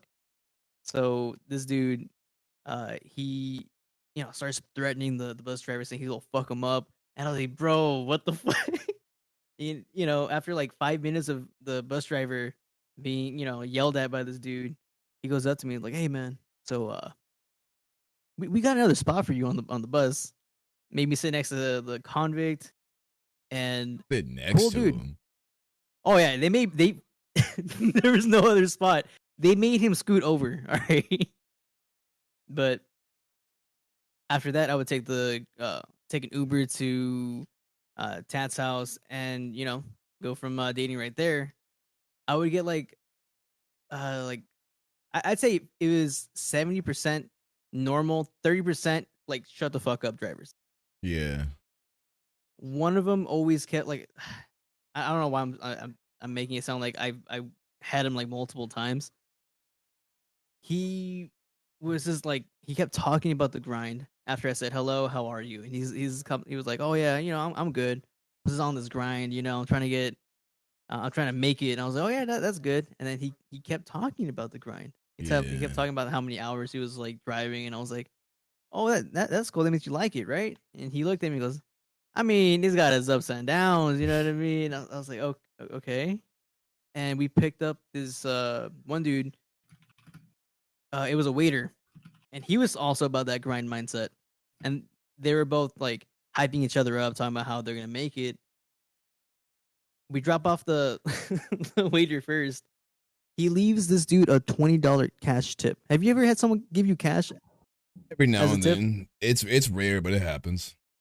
But it's usually like $5, right? 5 or 10. Yeah, usually they'll tip me through the app, but whenever they do give me a tip, it's like $5 or $10. But I have gotten like a 20 tip here and there. This man leaves him a 20. The driver turns around, looks at me, and I'm like, I'm not fucking tipping. Yeah, it's like, what do you expect from me? The fuck? It's like, I don't know More? who your friend is. The fuck? Drops me off, and like he turns around and he has his hand out, and I'm like, hey, you know what? 5 stars, I got you guys. Don't worry, I walked out. And that was like my last time taking fucking like Uber. Yeah. And I think I went from a 5-star drive like passenger, which I think it's so nice that drivers can give you a rating too. Mm-hmm. It goes both ways. That way, like if you see like a fucking shitty review, you can either trust it or not. Well, for Lyft, if we rate anyone lower than 3 stars, we never get matched with them again. Oh, good. So every now and then I'll rate someone lower than 3 stars, but that's if you just really did something extra, just pissed me off. The last one I did, I had some girl, she requested a ride for her boyfriend. And then when I went and picked him up, he took forever coming out. And then he was like, oh, like I need you to take me to the weed shop, which I have no big deal with because I smoke too. But the address was incorrect. It was to FedEx. So he was like, oh, can you change it to the weed shop? And I was like, all right. And I tried changing it, but the second I changed it, the girl changed it back to FedEx. So I was like, well, it's right next to the FedEx, so I'll just go there, anyway and say, fuck the GPS. But then once we got there, he was like, I think he asked, like, oh, it's telling you to go back to the house, right? I'm like, nah, it's just telling me to take you here, then drop you off. He's like, oh, well, I want to do a round trip, so can you set it up for a round trip? I'm like, all right, say less. I change it to a round trip, and then the girl switches it back to just have it in there. So I'm like, bro, what the fuck? But I don't want to be a dick and just leave the dude there, so I basically just pick him up and drive him back. I still get paid for the mileage, but I would have got paid more if I added an extra stop. But once I dropped him off, I was like, bro, don't ever give me this fucker again, because for one, he wanted me to do way more than what the ride entailed. And on top of that, every time I tried to make an adjustment to the ride, his girlfriend kept like undoing it, and it was pissing me off. So I don't know. I got plenty of stories of just annoying ass people with Lyft. See, man, I just had weird experiences with Uber drivers. I actually had a racist driver. Really? Like, what the fuck did he say? So I sat in the front because the back was already filled. I was like, all right, I don't mind sitting next to him. And he felt a little. I could look. He was a little awkward, and I was like, hey, do you want to talk? He goes, sure. And we're just talking about like, I'm pretty sure the most common question any like Uber or Lyft driver has ever gotten is, how many crazy people have you picked up? Or did you get any annoying people? Yeah, that's like one of my most, that and like how much money do you make doing this is like my top 2 questions asked. See, I don't know. I've never felt comfortable asking a driver how much money do you make off of this, Well, they don't ever ask like exactly how. They usually ask like, oh, like, is it good money? And okay. I think what people want, they always expect like oh, it's easy money, because a lot of people are just looking for a job that they can just earn money for basically doing nothing. But whenever I tell them like, nah, it actually requires you to like, be on your job, you could just see them getting like slowly less interested. Yeah. Well, I didn't ask him about how much he got paid. I was asking him like, oh, have you, gotten like bad, like passengers? And he went off on how do I put this? So it went from drunk people, right? And I was like, oh yeah, no, I can understand that. And then that's when it started getting racist. Then he brought up black people, and I was like, huh? And he was saying that if it, I'm trying to, how do I put this? If he can see them, then he'll pick them up. It is one of the things he said. What the fuck? Right? That's nuts. And I was like, I kind of don't want to talk anymore. Yeah, at that point, I'll be like, all right, I'm cool. I was like, look, I still am. Like, if I'm like uncomfortable, I'll like, I don't really laugh. I'm just like, oh, I'll ask question, like a question, and I'm like, oh, why?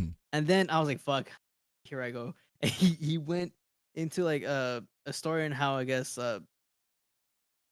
they took some, like, people took some shit from his car, and I was like, are you sure it was them? And he looked at me, he goes, come on. I'm like, dude, okay, I want to go home. I want to go home right now. I want to go home. Holy shit. Okay, I'm back. Sorry. Yeah. And it was after that, the next day, that's when I had the dude that was like, oh, are you gonna tip? I was like, no, I'm gonna fucking tip you. Hell the fuck no. Which is funny. Like, luckily for me and all the crazy rides I've done, I've never had any racist experiences, thank God. I mean, outside of just like lady trying to hurt my feelings and completely failing at it. But I don't know. Shit like that, that's where I just instantly just like, all right, I gotta get the fuck away from you, because if not, I'll be done fucking did something I'll regret. Like,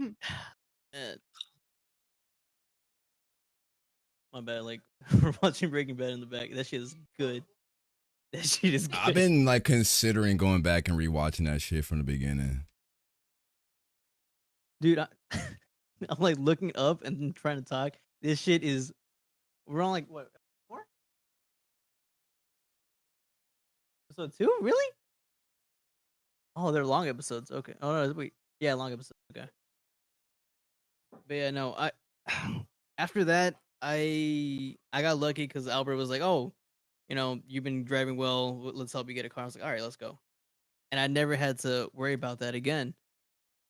And I kind of want to take Uber drives again, just so I can see if like they're all normal. You know what I mean? Because like, again, 70% were normal, 30% was just please shut up. Yeah. It's so weird how Lyft and Uber are essentially the same things, but for some odd reason, you hear way more negative feedback when it comes to Uber. I think it's because it's more popular. Maybe. Didn't that come out first? Yeah, Uber? and theoretically, what got Uber in so much shit is when they first came out, they were just hiring anybody. Like, you didn't even have to do a background check. You could just be a fucking vigilante picking people up. Yeah. And I think Lyft was the first one to come out and actually require you to like get screened before they hire you. And then Uber pretty much followed in their footsteps. But at that point, it was like, aren't they owned by the same people, like company? I'm not sure on that. I don't think they are, but I could be wrong.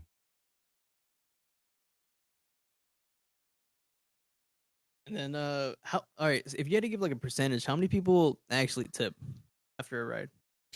In Bakersfield, not too many people, because Bakersfield is cheap as hell. Now, back in the day when I used to go out to the coast, like by Ventura and Oxnard, I pretty much get a tip for like every ride or every other ride. But here in Bakersfield, I can do 15 rides and I'll be lucky if I get 3 tips. If that. Sounds about right. Me and Andy, we had a friend, Hasiel, remember Andy? Yeah. He would go to LA and do I think he did Uber. He did that over there. I don't know how much did he say 1,000 that he was doing only on weekends? I don't remember. It was like a good amount, and he said that that's all he would do. He was just to go over there on weekends. He might do it over here, but he didn't really have to. And then he got in a car wreck with a convict. Damn. Yeah. This man, I felt so bad when he told us the story because he broke his collarbone, right? And he went to go check him on the person. He was like, oh, because he got rear-ended, but he wanted to make sure the person was okay too. And the person came out. It was a lady. She popped over the her trunk, and he goes, "What the fuck's she doing?" She got her bags. And she started running. He goes, "What the fuck?" Turns out she just stole a car, and she got out of jail recently. Well, damn. Oh yeah, so his insurance didn't cover shit. Yeah, dude. exactly. I'm getting the fuck out of here. Which at that point, I don't even blame you. I probably would too. Oh man, I felt bad for him because like he had that neck. Is it a cast or what do you call that? Brace. Yeah. Oh man, I've never seen him like so fucking angry. Fuck, that sucks though. I haven't talked to him in a minute, bro. That dude was funny as fuck, man. All right. He was, but I want to say that there's a lot of people, like as you get older, that I mean, like you just don't really keep track with some people, you know, friend wise or acquaintances. I'd say. Yeah, that's I that's was how it telling Jordan goes. about how I had like I had like 2 or 3 friends that wanted me to do pyramid schemes. Did you ever get asked to go into one of those, Andy? Of course. Of course. But did I do it? No. I don't know. I feel like he's leaving out some details. Mm-hmm. He might have fell victim for one or two. Nah. Hell no. He's like, bitch, how you think I got this house I'm living in? I'm fucking done. Oh, boys. Jordan came over the other day. And we were just doing bullshit. I want to say 100% fuck Demon Souls. Yeah, I basically introduced Andy to like the very first like From Software experience, and you pretty much have the same mindset as me. That shit has not aged all that good. That shit was booty, butt cheeks, ass, bro. I wouldn't say that. It just takes a lot of getting used to. Like, it probably took me at least 3 to 4 hours of playing that shit till I finally reached the point where the game clicked. Well, let me put it this way. In comparison to Elden Ring, that shit is ass. Oh yeah. Well, That's what I mean. I get you, but That moment of contemplation, the gears turning. nah, it's Bro. like I kind of set him up. That's why he's having such like a fuck this game experience. I didn't really like, you know, introduce him the proper way. No, you don't have to, dude, because no one introduced me to Elden Ring. You know what I'm saying? I dove into that shit. You did. Yeah, that is a point. And I had a great experience. Like, regardless, like I felt the difficulty the second I got in there. I was like, okay, I cannot fuck around. I will die if I miss time a roll sometimes. That is gonna be the case. If I fuck up a parry, I will get folded by Margit.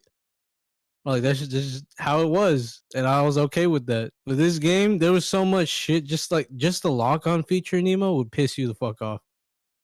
You could be locked onto someone, and you know how normally, like in Elden Ring, it just fucking it snaps your character to that person. Nemo? Nemo. Just dip. Well, all right. Well, fuck. Well, anyway, But nah, yeah. I feel like I was sitting there watching that shit, and the lock on was kind of holding you.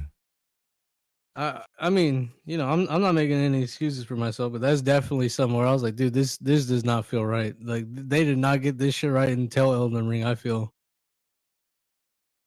But yeah, I pretty much had Andy experience the PS5 for actually a few reasons. One, now when he talks shit about PlayStation, he can now say that he's played it, and he can't say, you know, at least I'm, you know, type shit. And two, I wanted to show him that, you know, consoles are no longer 10 steps behind when it comes to PC. They're more like 5 steps behind now. But they are catching up. As much as it can catch up, because like while there's gonna be improvements for console, yes, there's still gonna be way more improvements for PCs too. Yeah. We're talking RAM, we're talking about processors, we're talking about like discrete graphics cards. They went from 8th place to 4th place. Yeah. Yeah. They're getting that A for effort now. I'll give them that.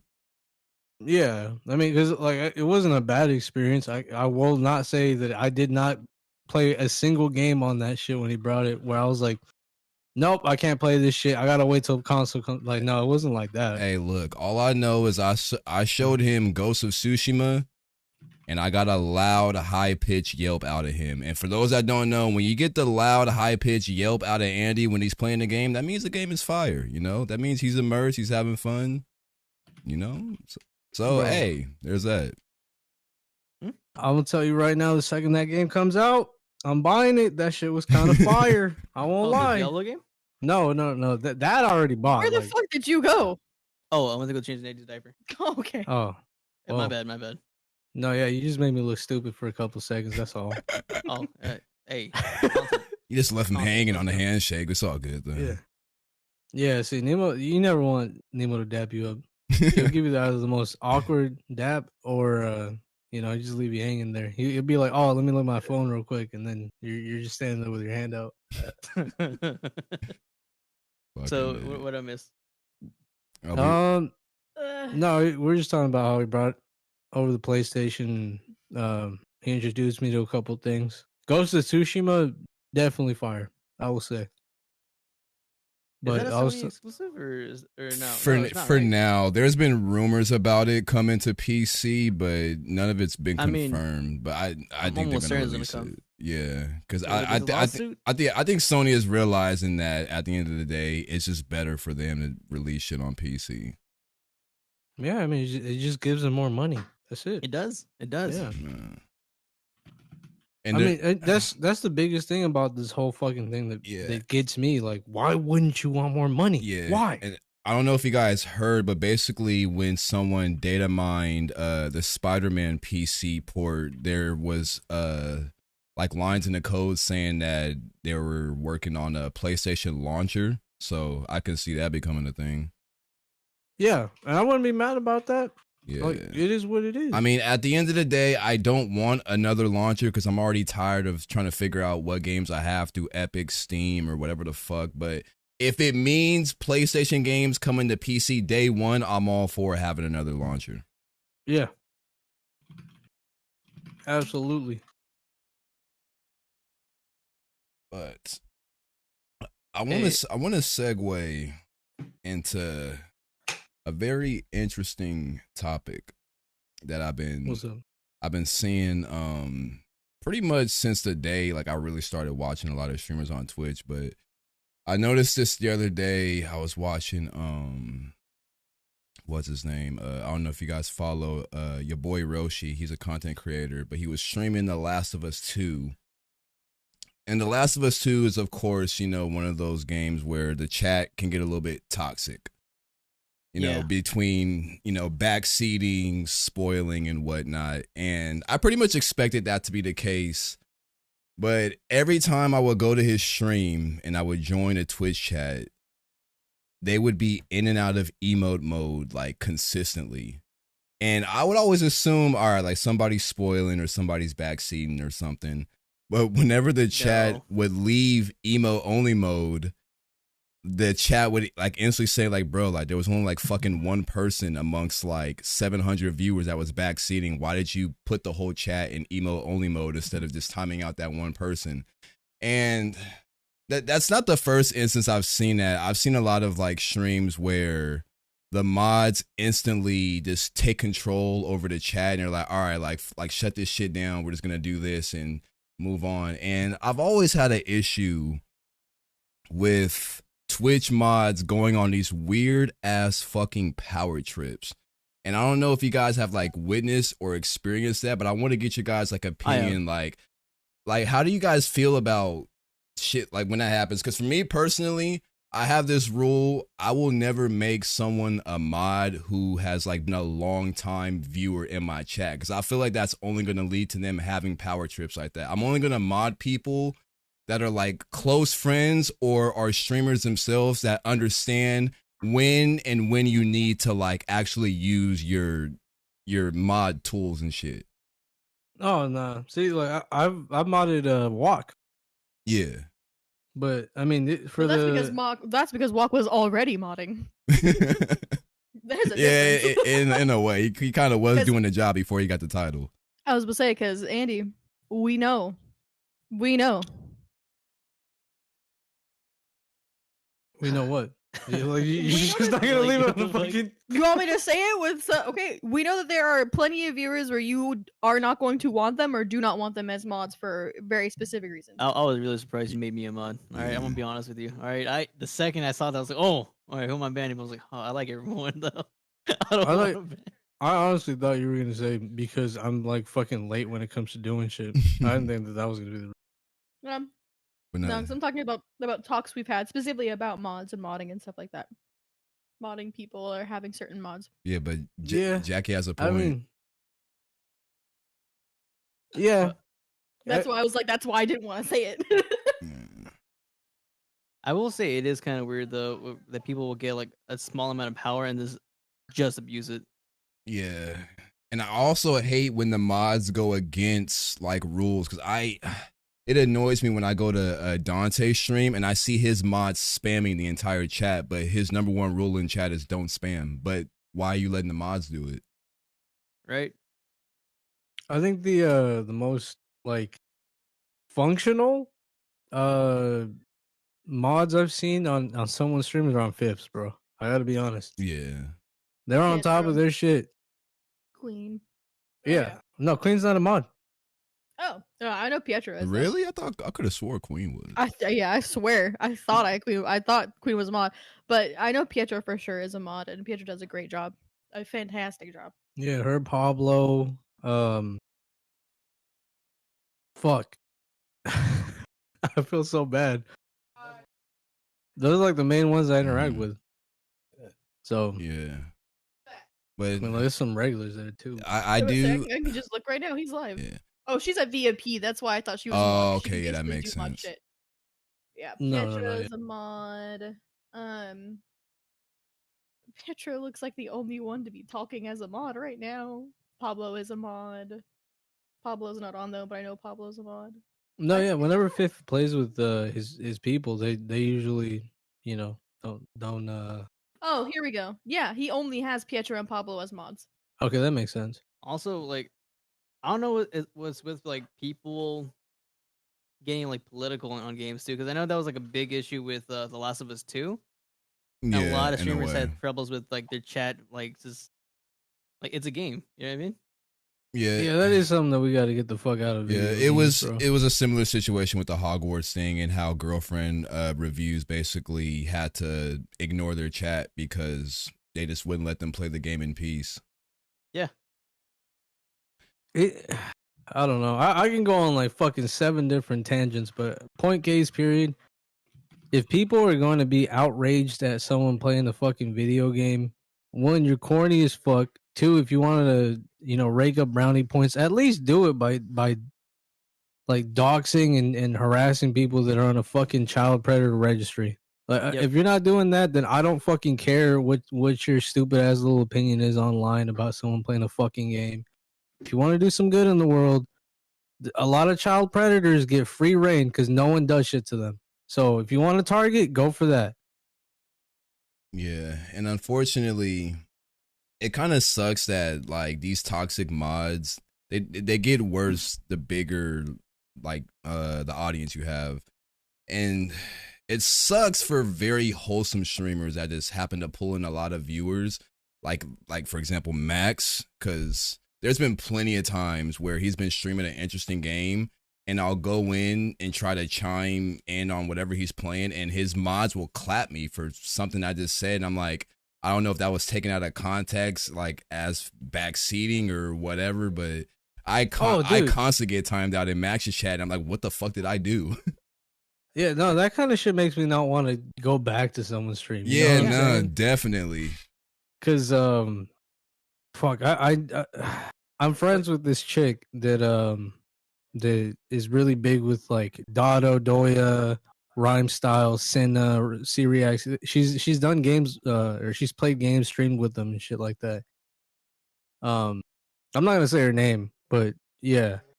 I actually went to high school with her, and I saw that she was live, and I was like, "What the fuck?"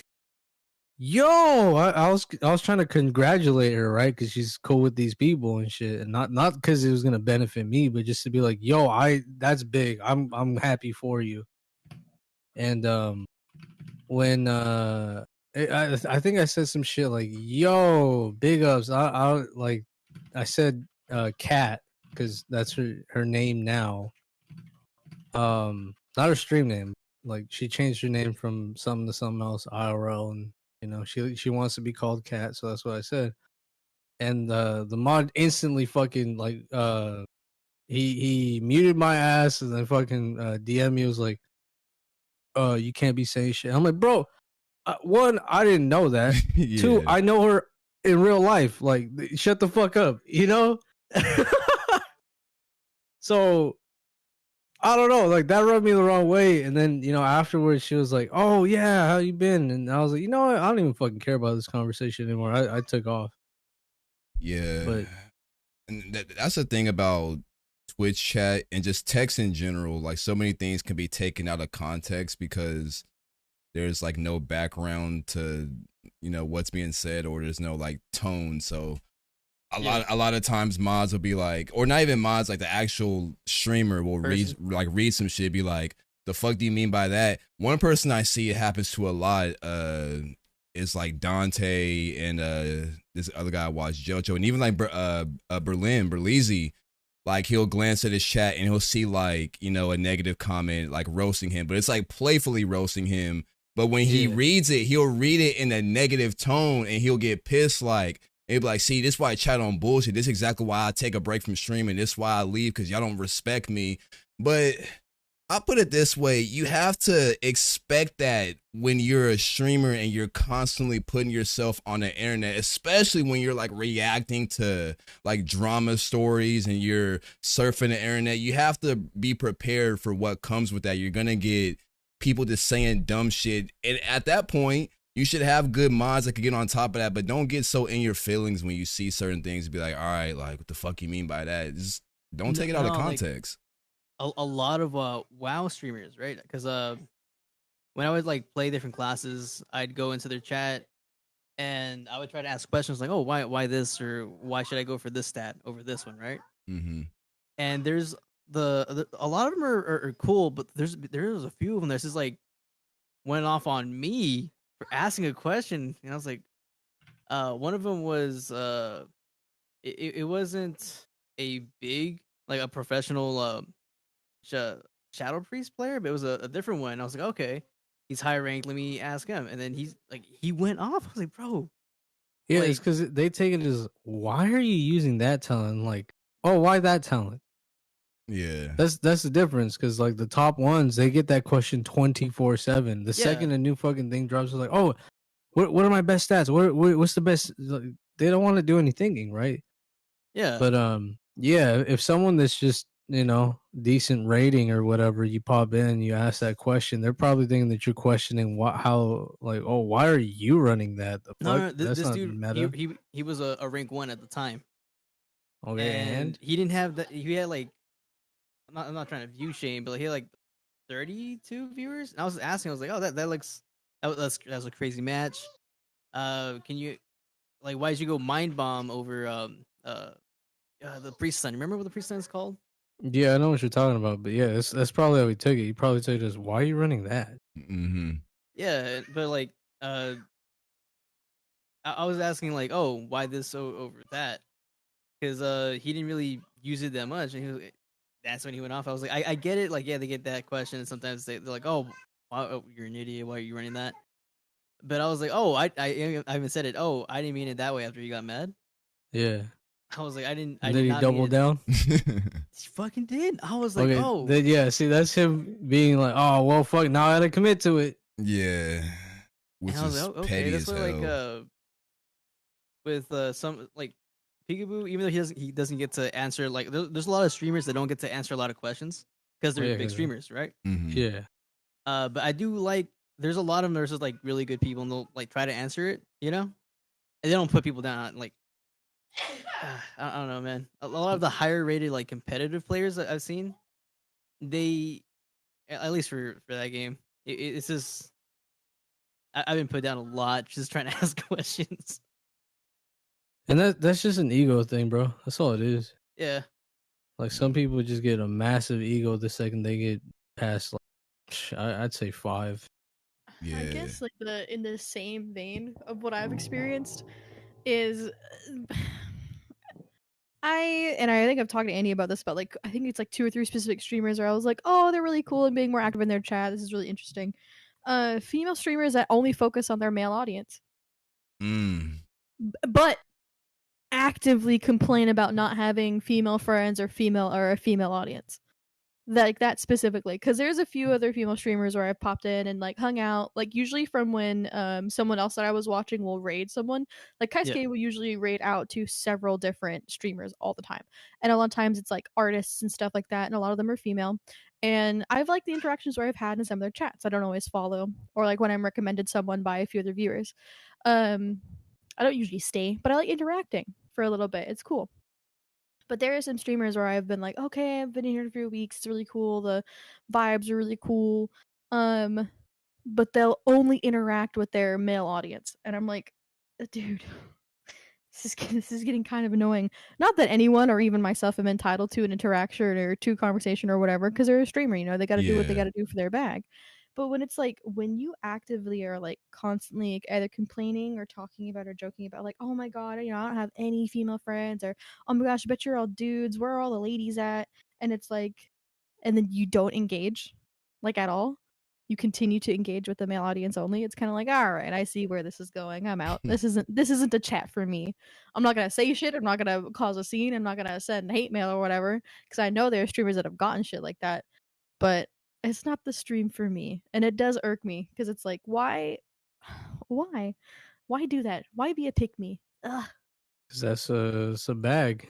It is, yeah, it is a bag. Like I said, I get they gotta get their bag, but bro, oh my god, it's irritating, and it's like it's alienating a particular part of your audience. Like Jesus Christ.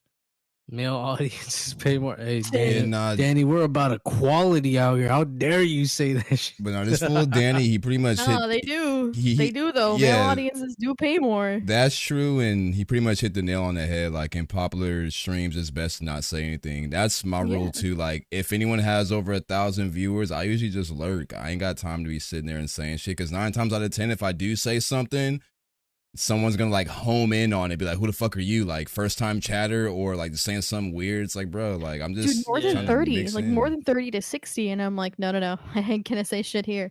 It's because it either again it'll just get completely blown over, or like chat like you said will turn it into something fucking wild, or it's like it doesn't even matter. They're not interacting with chat at all. Chat is just talking to themselves. Streamer is not looking at chat at all. There's no point in saying anything. I think that's what irks me the most. Like I like Siriax's videos a lot, but I went into his stream one time. I think I rated him with like fucking 20 people or some shit, and he was just like deadpan staring at Master Duel. I was like, dude, come on. I remember because he even said like, oh no, I'm not gonna acknowledge because I'm pretty sure you're just here to try to get like views rating me. I'm like, what? Huh? But what does that mean? What the fuck? Yeah, like I don't know if he was just like in a bad mindset, but I was like, okay, what the fuck? I'm a fan of you and I'm trying to support you by throwing a bonus and like having my audience check you out too. What the fuck does that? Yeah, you definitely lose a supporter with me saying some shit like that. You a cornball. Yeah, I didn't even fucking hear that. Oh, I remember that shit because I was like, fuck, because I was the one that rated him. It was new. Oh, it was like 5 people that stayed from my stream and went over there, and then I was like, oh. Yeah, because I got streamers that shout out raids that are like 1 to 2 people, and they got a lot of people in their chat. So at the end of the day, you just gotta learn how to humble yourself and be thankful for everything, and don't forget where you came from. Yeah, dude, that's wild. I didn't even know that. Yeah, Well, it's time to unsubscribe. That's one thing that kind of stuck with me because I still like his content. Like it's funny to me. I'm like, oh, okay. That's why I like Yeah, I but like to act Rhyme like way that? more. No, I went to Rhyme's chat. Funny dude. That's why I watch him way more. Funny dude. He will go on memes for like Yu-Gi-Oh shit. Talks about Dragon Ball a lot. Yeah. His streams are really like. Hold on. Let me preface this for everybody listening or that comes in later, because these are big guys or whatever. What we mean is we don't expect this dude to fucking suck our dick for giving him like a 5 or 20 rate, No, right? no. Like, yeah, Like at all, no. It's to show appreciation, and it's to show Yeah. like, oh yeah, you're someone I like to watch. I hope my audience likes you too. It's completely out of support. Same thing when you go to a tiny ass streamer where there's no viewers or there's just a few viewers or whatever, and you go to them. It's to support. yeah. It's not Yeah. at all to be like, oh, give me the shout out or I want the attention. No, it's for But support. I think that's also something that happens a lot. People will like. yeah. I'm almost certain he's gone. That's why like I'm not. I don't hate the dude. I'm almost certain how many like No, how many dude, people do you think gets rated? Amy gets that. Oh, Amy? Yeah, bro. Amy, look, if you guys don't know Amy, she's funny, but yeah, there was one time where I rated her and it was cool or whatever. A week later she was on, so I was like, "Oh, what's up, guys?" And then, I think she asked me something, and I was like, something about stream, and I was like, "Oh, yeah, no, we were doing some horror shit on stream." And then someone took that as me self-promoting in her shit and time me, and she was like, no, don't time him. What the fuck? He's cool with me. So Yeah. it kind of plays into the mod thing Jordan was talking about, but then she had to like straight up be like, "Hey, look, I'm so sorry about that. Look, guys, it was a misunderstanding. It's just I get a lot of people who actually come in here and try to promote their shit, and Yeah. my mods have been on top of that." And I was like, "Yo, that's wild." You know That's what I'm why saying? like I don't. I'm not saying I'm unsubscribed from. I'm almost certain it happens a lot. But like I was like, oh, okay, that kind of stuck with me. No, yeah, You know, but the it thing is will. that what happened? I'm saying that will stick with you, especially if you like, Yeah. look up to the person or something. Yeah, the fuck, because I mean, look, I mean, that's enough for me to unsubscribe because that, like, even if that happens a lot, it's not merited. that's not merited at all. That's Yeah. not something you say out loud. You just Yeah, ignore it. You don't say exactly. shit. You don't do that shit because that's what I mean is when it is the chance that it's someone that is just someone that enjoys your content or whatever, right? That's not warranted at all. Yeah, because the That's thing enough you for me to gotta do, unsubscribe because that tells me who you are as a person, what you really think is Yeah. going on in your head, where your ego is. I'm not about that. I'm not going to support that kind of shit for a person. I'm Yeah. not. Because I feel like most people with a cynical like point of view on life have a weird way of always warping good intentions no matter what the fuck you try to do. And yeah, man. he kind of I won't even say him. A lot of streamers strike me as that type of just. A lot of them just have cynical point of views to where they don't really appreciate a lot of the small stuff. Well, yeah, because I mean, like, Yeah, which I look- think can come from maybe an experience or several experiences, or they're going through a Yeah. lot. Like there are 2 streamers where I was really involved in their stuff for a while, and then decided to not be because it was a lot for me to have to witness. For one, having a lot of shit going on myself, and then it just became a place where it was just breeding more negativity, and I was like, that's just not an environment to cultivate as a content creator. No matter what's going on, which there surely is probably a lot going on. Still, I'm just like, you keep that shit to yourself, bro. Go to therapy. Yeah. especially when you're not on like some crazy scale too. Exactly. Yeah. Because I don't know, I could pop into Booyah shit right now, say what's up, and he'll be like, "Oh, what's up?" You know what I'm saying? Like, Mhm. And Booyah is someone that acknowledges pretty much everyone in chat too. Yeah. On Yeah. top of that, and he's got a fuck ton of people in chat. But no matter what, he is constantly vigilant about chat, and he will interact with everyone he can. Yeah. Yeah. That's probably why he's got such a massive following and massive activity in his chat, because he's constantly interacting. It's not just like 300 viewers and 2 chatters. He's pretty much pretty much every viewer is in there talking. Yeah, that kind of goes back to what Andy was saying, like how like the whole ego thing gets out of hand, because one thing that will instantly drive me away from you as a streamer is if you're the type of person that only acknowledges, you know, people that support you like financially. And one thing that a situation that happened, well, it happened a while ago, but I was reminded of it through my YouTube algorithm. It was pretty much why Berlizzi took a break from streaming, because he was doing a stream where his chat was getting toxic, and then he was like, all right, like, get your bitch ass out of here. And then his chat was like, oh, like, why are you being so mad? And he was like, it's weird how I'm being mad when I respond to you guys with the same energy, like being disrespectful. And in the midst of all that, he got a call from his homies, and they were giving him good advice, saying how like, oh, like, y'all people in the chat need to be respectful to the viewer. They were saying a lot of good points. And then he ended that whole entire rant by saying, yeah, and by the way, if you guys aren't subbed, shut the fuck up. And the second he said, I was like, don't say that, because like there's people that are important to you, and just because they're not subbed doesn't mean that they don't fucking matter. And that is always a drawn line. The second the streamer is like, oh, if you're not subbed, you don't fucking matter, then you lost me. Yeah, I don't know, man. Like there's so much stupid shit like that. The Syriax thing, I mean, that was wild, dude. Well, no, look, Master Joel will do that shit to you. All right, it don't matter, bitch. You know how tilted sideways I've been, Jordan's been, or whatever, right? Like playing fucking some stupid game. Yeah, I was tilted sideways doing the knife run at some points, right? Like that's just a fact. That shit is meant to infuriate you, because you're not supposed to do a fucking knife run on that game. It's not meant to be fun. Yeah.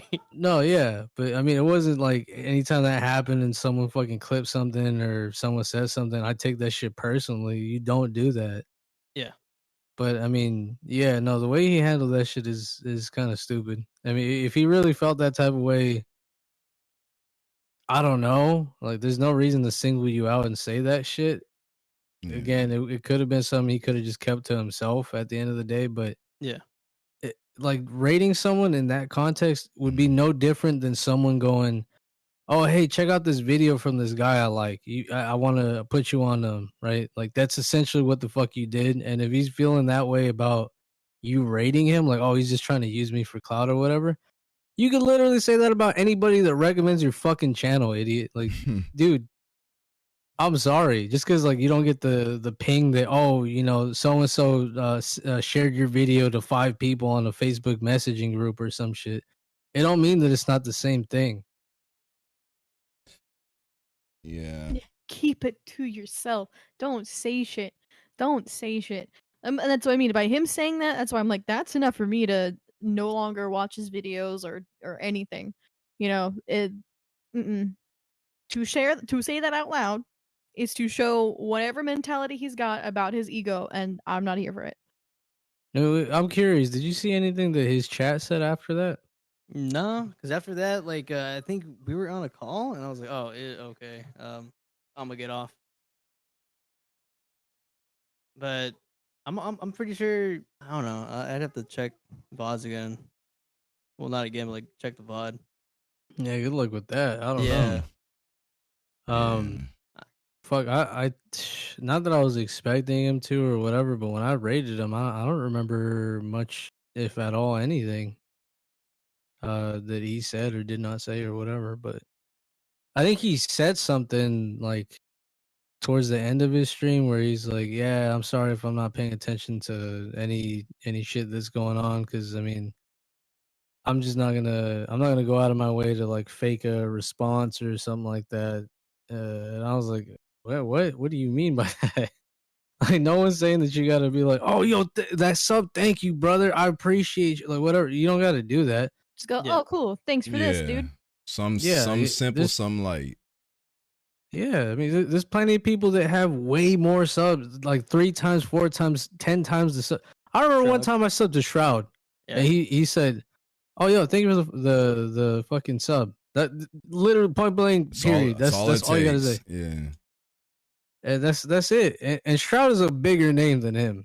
You know what I'm saying? So I don't know. That's it's crazy. But that I don't Hey, know. not what's saying that- going on with the arms there in the game? What the fuck is going on with the arms? What the fuck is Listen. going? I'm sorry. I'm just It's like He's got people the- do it's that, though, due like to the the- FOV. oh gross. Anyway, no. It's fucked up. It's fucked up to be like, I don't know. You can't say. Just don't say shit, man. Yeah. Just go. Oh, thanks. You know. You don't have to put on a You performance. said I know Shroud personally. But like honestly, that shit, like, even though it's not necessary for them to like do something big, it still means a fucking lot when they like shout you out and thank you. Cause that night where you gave me that big ass raid, Andy, where it was like 70 people. And then right after that, I ended and I raided a big time streamer. By that time, I still had like 45 people. But when I raided him, he was like shouting me out. He was doing like a whole DJ set, like his chat thanked me. Shit like that feels good. Like, you know, just that Yeah, simple they do. acknowledgement. I'm like, all right, like, cool. Yeah, bro. I mean, like, I know it's no surprise, right? Like, anytime someone that's showing love once comes into my shit, I make sure that they get a shout out every fucking time. I don't care, you know. I mean, I'm not saying that people got to do that, but to me, it's like, okay, they went out of their way one time. I mean, what's one time every time they come in, you know? Yeah, makes sense. I mean, I'm just wondering how much like that happens to people though. Like for people to try to use a raid to as Danny. a shout out. I see what you're talking about, Danny, and I'll tell you right now, it doesn't matter to me if someone donates bits or whatever. Like, their time in general is more valuable, I'd say. But yeah, no, like, that's acknowledging it.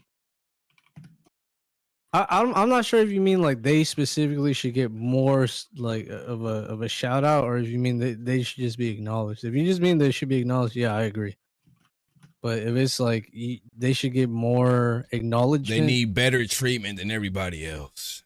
at that point, I'd say no. That's what he's saying. Yeah, We should be It put wasn't me. in the VIP room. yeah. I mean, just ignore, dude. At the end of the day, this internet shit, a view, whatever, right? Like, all that shit counts towards the grand scheme of things. And if people forget that that's the only reason that sometimes they have a career in these kinds of fields, they do need that reality check ASAP. No, definitely. What is this fucking camera? Hey, fuck, YouTubers do it pretty well. Nikon 300. Oh, I don't know. I tried to think of a camera name. Lord. I'm over here talking Anytime about I the game see at the camera. end of the fucking videos or whatever that they're like, oh, shout outs to the Patreons, and they have their names up there, that's still something, bro. Yeah. You know? And like people And don't. then they didn't go, I'm not going to put your name up because it's just for clout. Yeah, exactly. Like, that makes me so fucking angry. And like they're probably So sure mad. people don't pause that and like look at each individual name, but for the people that have names there, they probably appreciate it. Yeah, you know, it's just something small, Man. but it's at the very. I mean, it's one of those where like at the very least I could do that.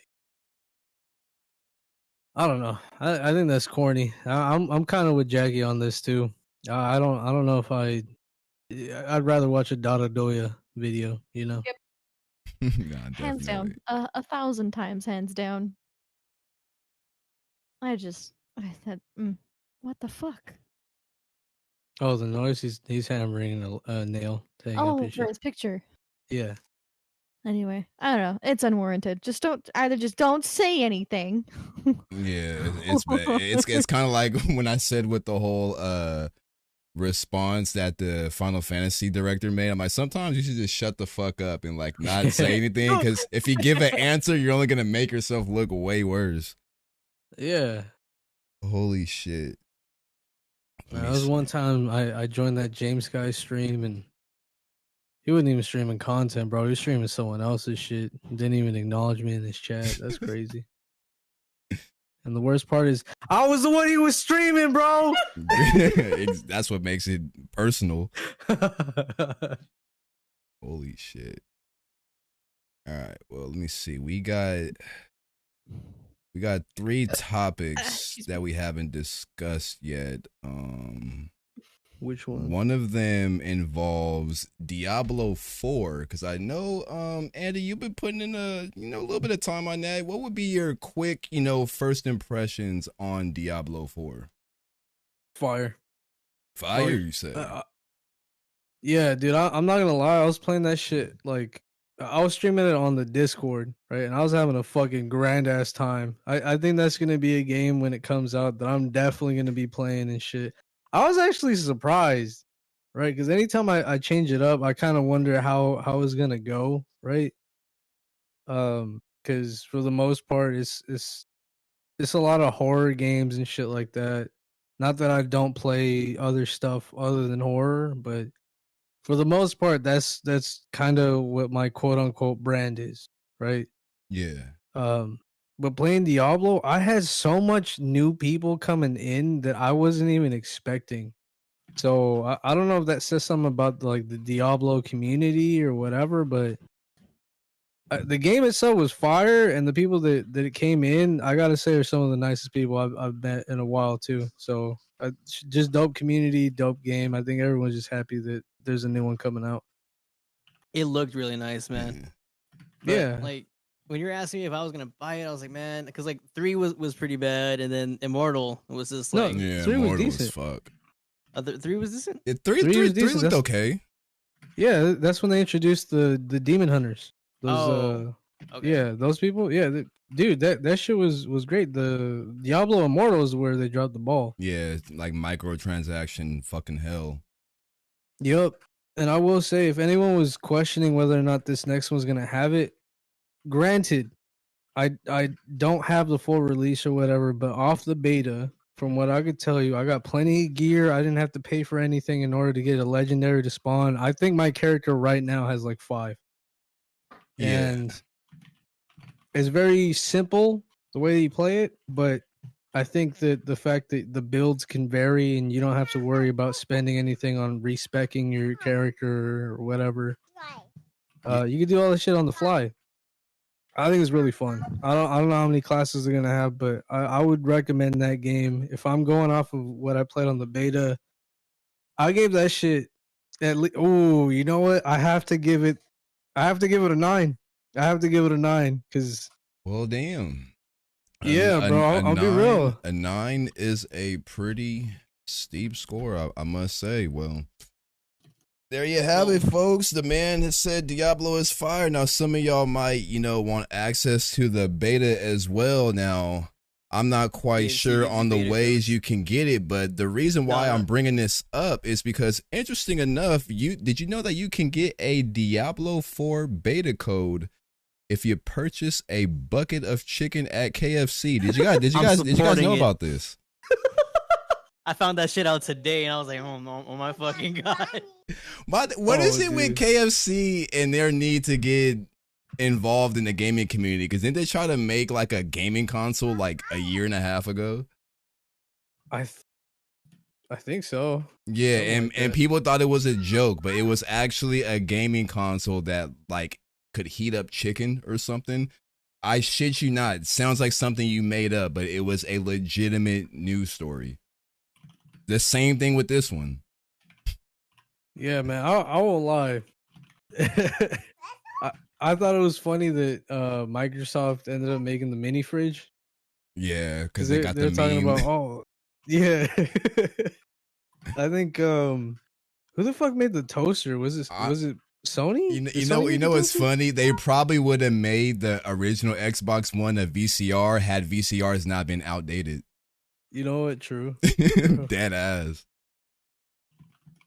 Yeah, man. I don't know. If I'm being real, like, I think I for anybody that was watching the stream that day, I'm pretty sure you guys could say that shit was just funny, right? Like it was a lot of fun. The cutscenes were crazy. The story, bro. I haven't played a Blizzard game in a while that has had a good story like that. Nemo was there earlier today when I was just streaming it on Discord. Me, Geo, fucking Matt, we're all going crazy with with some shit was going down, dude. It was so fire. I have to say, Resident Evil 4 demo 9, solid 9. The Diablo beta, solid 9. That's all I gotta say. That shit was funny. Yeah, I've Oh been my God. telling Oh, Andy no, for a I think minute. Like I've been looking Yeah. for an MMO to just get re-addicted to. Dude, I'm saying right now, you know how fire it would be if all 4 of us got that shit. You just played that shit on the while we're doing the down, dude. podcast. Oh, bro, Yeah, I'm telling that you would be right now. fire. How is the PvP, by the way? Dude, they don't have it there. It's just the beta. Oh, like how is it for 3 then? If they're gonna be like that. Look up a video. I think it's pretty cool. They got like 6v6. Wait, 6v6? Yeah, I think it's 6v6 or some shit like that. I know Immortal they had like 10v10 and it was like a battleground type deal, but Yeah.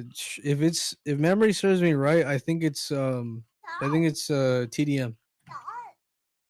Yeah, I need more games where I can just put on stream and turn my brain off and just and still make progress, you know?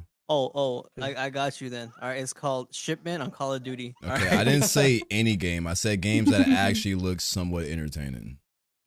Shipment on Call of Duty. All right. I think you're missing the point, Nemo, but we're gonna move on. All right. Nah, but as much as I don't want to make this the 3rd podcast in a row where we talk about Resident Evil 4 remake, I feel like we're gonna do it anyway. But there's an interesting thing that happened because I don't know if you guys have seen, but it's been getting nothing but like 10 out of 10 reviews from like GameStop, IGN, and like small teams and stuff. But I've noticed a very similar thing with all these video reviews. They don't show like any new footage outside of what we've seen in the trailer. And the first person to really call that out was Jake from Game Ranks. He said that Capcom actually said in the review embargo that they're only allowed to show the footage that Capcom provides and just a very small amount of their own footage. And he stated that while it's not a problem because it's Resident Evil 4 and we all know it's going to be a good game, this can become an issue in the future where games kind of control what you can show in a review to kind of like, in a way, false advertise, like only show the good parts of the game and kind of leave out the bad parts. So how do you guys feel about Capcom trying to somewhat control what you can show in your review? I got a love-hate thing with Capcom because long time ago I was doing a Let's Play for 7, and They I know fucking got mad at you, man. Yeah, no, I know that you do it too, Jordan. Where like if there's a cutscene or whatever, and you're streaming something, you do that thing where you fade your cam out or whatever. Yeah. That's essentially what I was doing. Like I'd let the cutscene play out, but because I did that, they copyrighted it because I was using their shit, and I was like, it was the weirdest shit, dude. Because I was like, Yeah. bro, we were just having fun. yeah. I mean, I just feel like it's kind of dumb to talk over important dialogue or like important scenes, Yeah. And like, especially when you if watch I'm someone play a immersed. game, you want to see their reaction too to like a certain cutscene, you know? Yeah, no, that's 100% what was happening with the Diablo shit. Like, there's so many people like, oh, I'm gonna lurk real quick. I'd be like, okay, no problem. They're like, JK, I want to see your reaction to this part, and I was like, oh, well, there you go. But I feel yeah, Capcom is kind of weird with it, bro. I won't lie. I think the only company that's worse than them when it comes to shit like that is definitely Nintendo. Yeah, their Nintendo has a copyright shit is weird.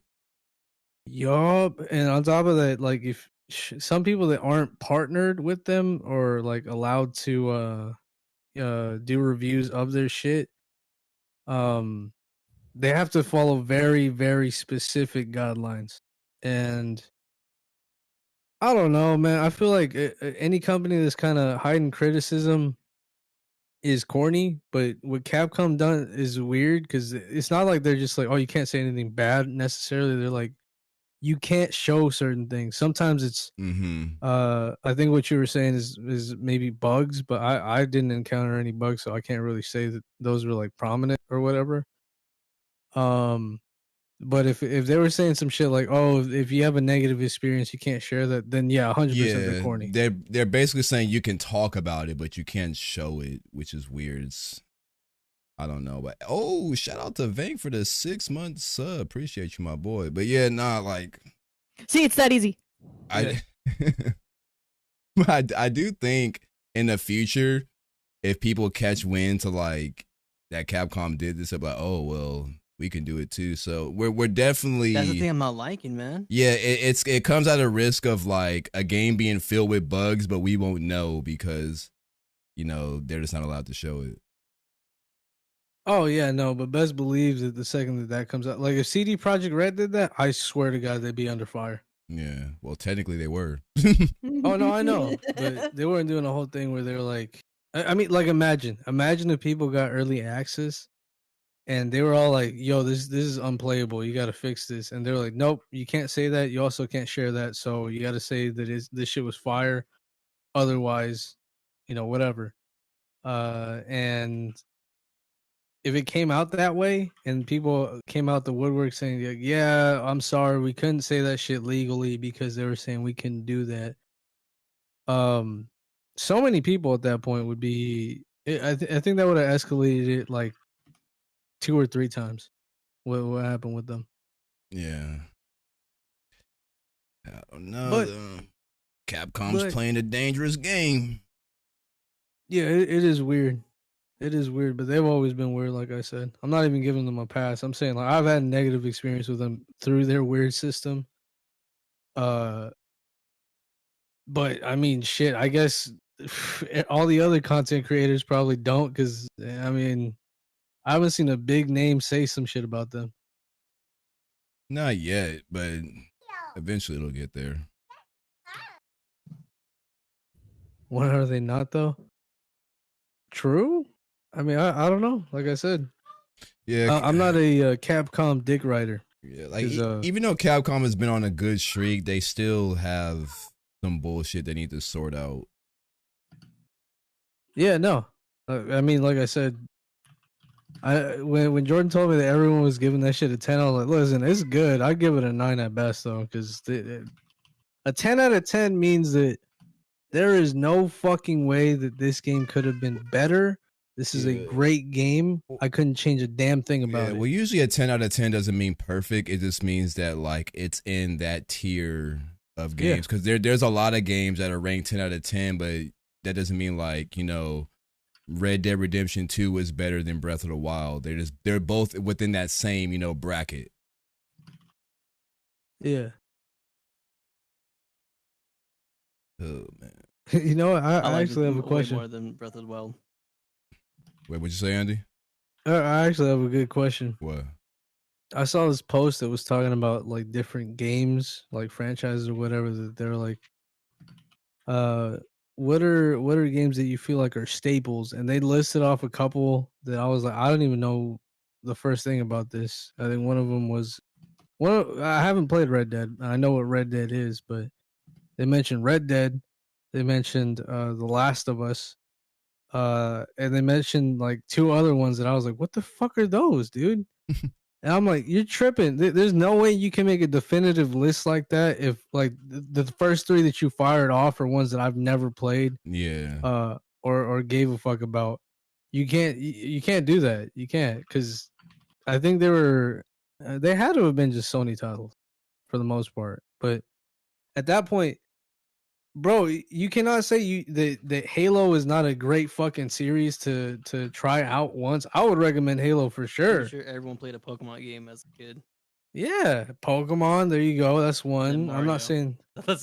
There's no getting around. You've played a Mario game, all right? At some point. Well, I mean, I'd be surprised if someone hasn't. I think I've ran into a small handful of people that haven't really played any Mario games. Or they might have seen someone playing. Like, they know of it, but they haven't, like, ever sat down and put a controller in their hands and played it. At least Mario Party. At least Mario Party or Mario Kart. Yeah. Yeah. I think everyone, like, the second they put it on your phone, on mobile, a lot of people were like, "Oh, okay, I'm playing." Yeah. I ran into a person who's never played acknowledge Smash you. Bros. Well, I don't think Smash Bros is like, I don't think it's something that a lot of people have to try out, right? Like it's one of those things where I'd be surprised, be like, oh, that's crazy. But if you're saying like they don't know a single fucking person on that roster, then that's weird, bro. Yeah. They are probably Amish. or something. But I think I know a few people that haven't played Smash, but like they know Nintendo characters. They just don't know about the actual game. Yeah. So it's not that shocking, Danny. I'd be more shocked if you said they didn't know a single person on the roster either. Yeah, that'd be crazy. Who's trying to smash? James taking it a whole different route. Ooh, too much Nikkei. All right. But we are at the 2.5 hour mark, so we're going to get into wrapping this up. But I do have one last topic I want to discuss, and it's on the subject of anime. Okay. Because as you guys know, usually a lot of animes will take a break until a few like manga chapters come out, and then once those chapters start rolling out, that's usually when the anime tends to return. But every now and then you get weird situations like the gap between Attack on Titan season 1 and season 2 and shit like that. But the other day, I heard a debate that I wanted to get your guys' take on, because Dragon Ball Super has had like 2 whole ass manga arcs. I know. And there hasn't been a single announcement or at least from my eyes I haven't seen any type of announcement that Super is on the way back. So do you guys feel like Super is taking its sweet ass time, or do you think it's normal for them to be gone this long, or what? It's definitely not normal, man. No. I have a counter for that. When did Z end and when did Super start? How long? You know what? True. But it's not a whole new thing. It's still Super. No, I know that. I'm saying that like I don't think they planned on continue. Like I swear to God, I think I read some shit where they're like, oh yeah, we're not gonna continue on this, and then like there was a big ass break before they added more to the manga, and then they did that, and then people were like, oh shit, does that mean that we're gonna get more episodes?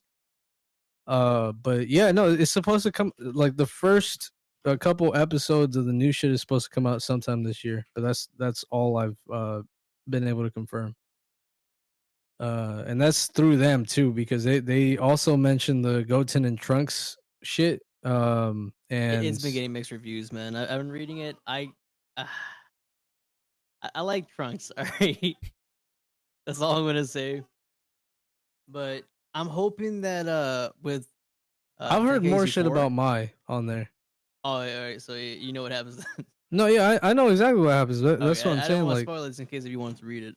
No. Jaqi looked it up too, because she was like, after I said, of course. But no, go for it. No, I was gonna say that like in terms of that shit coming out, yeah, I didn't expect them to come out with more stuff. They did. And I figured, I'm not normalizing it or whatever, but I figured since they were taking their sweet ass time between Z and Super, that this was gonna have a little bit of a gap too. Same thing with the Devils of Part-Timer shit. I mean, fuck, I didn't think that they were gonna drop a season 2, and what 5-8 years later they dropped season 2. 3. I know they instantly were like, yeah, we're gonna drop season 3 next year.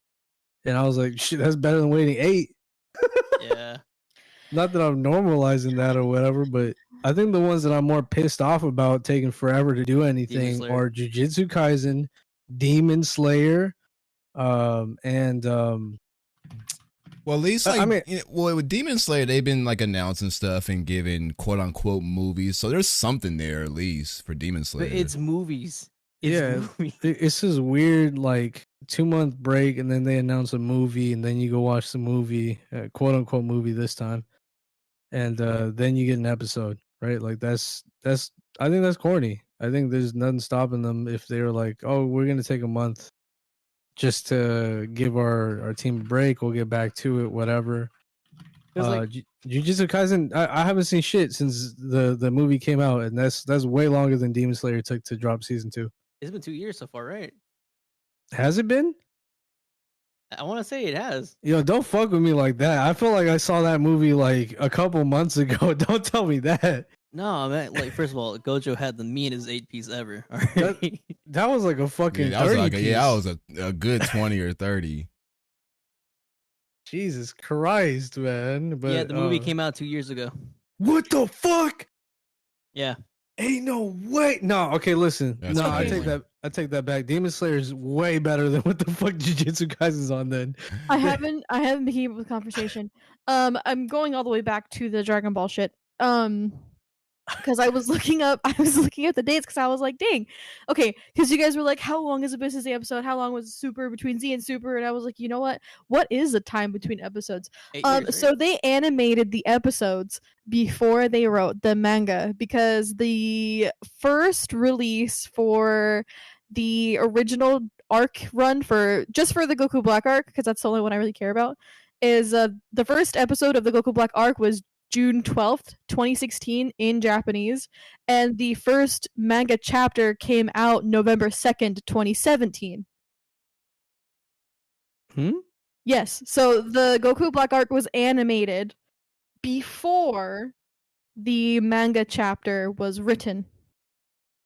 Really? Yes, I literally looked it up right now, and it took a bit of digging because it was a little inconclusive there for a minute, but the original episode guide for the original air date, original run, is 12th June 2016 to the 29th of January 2017.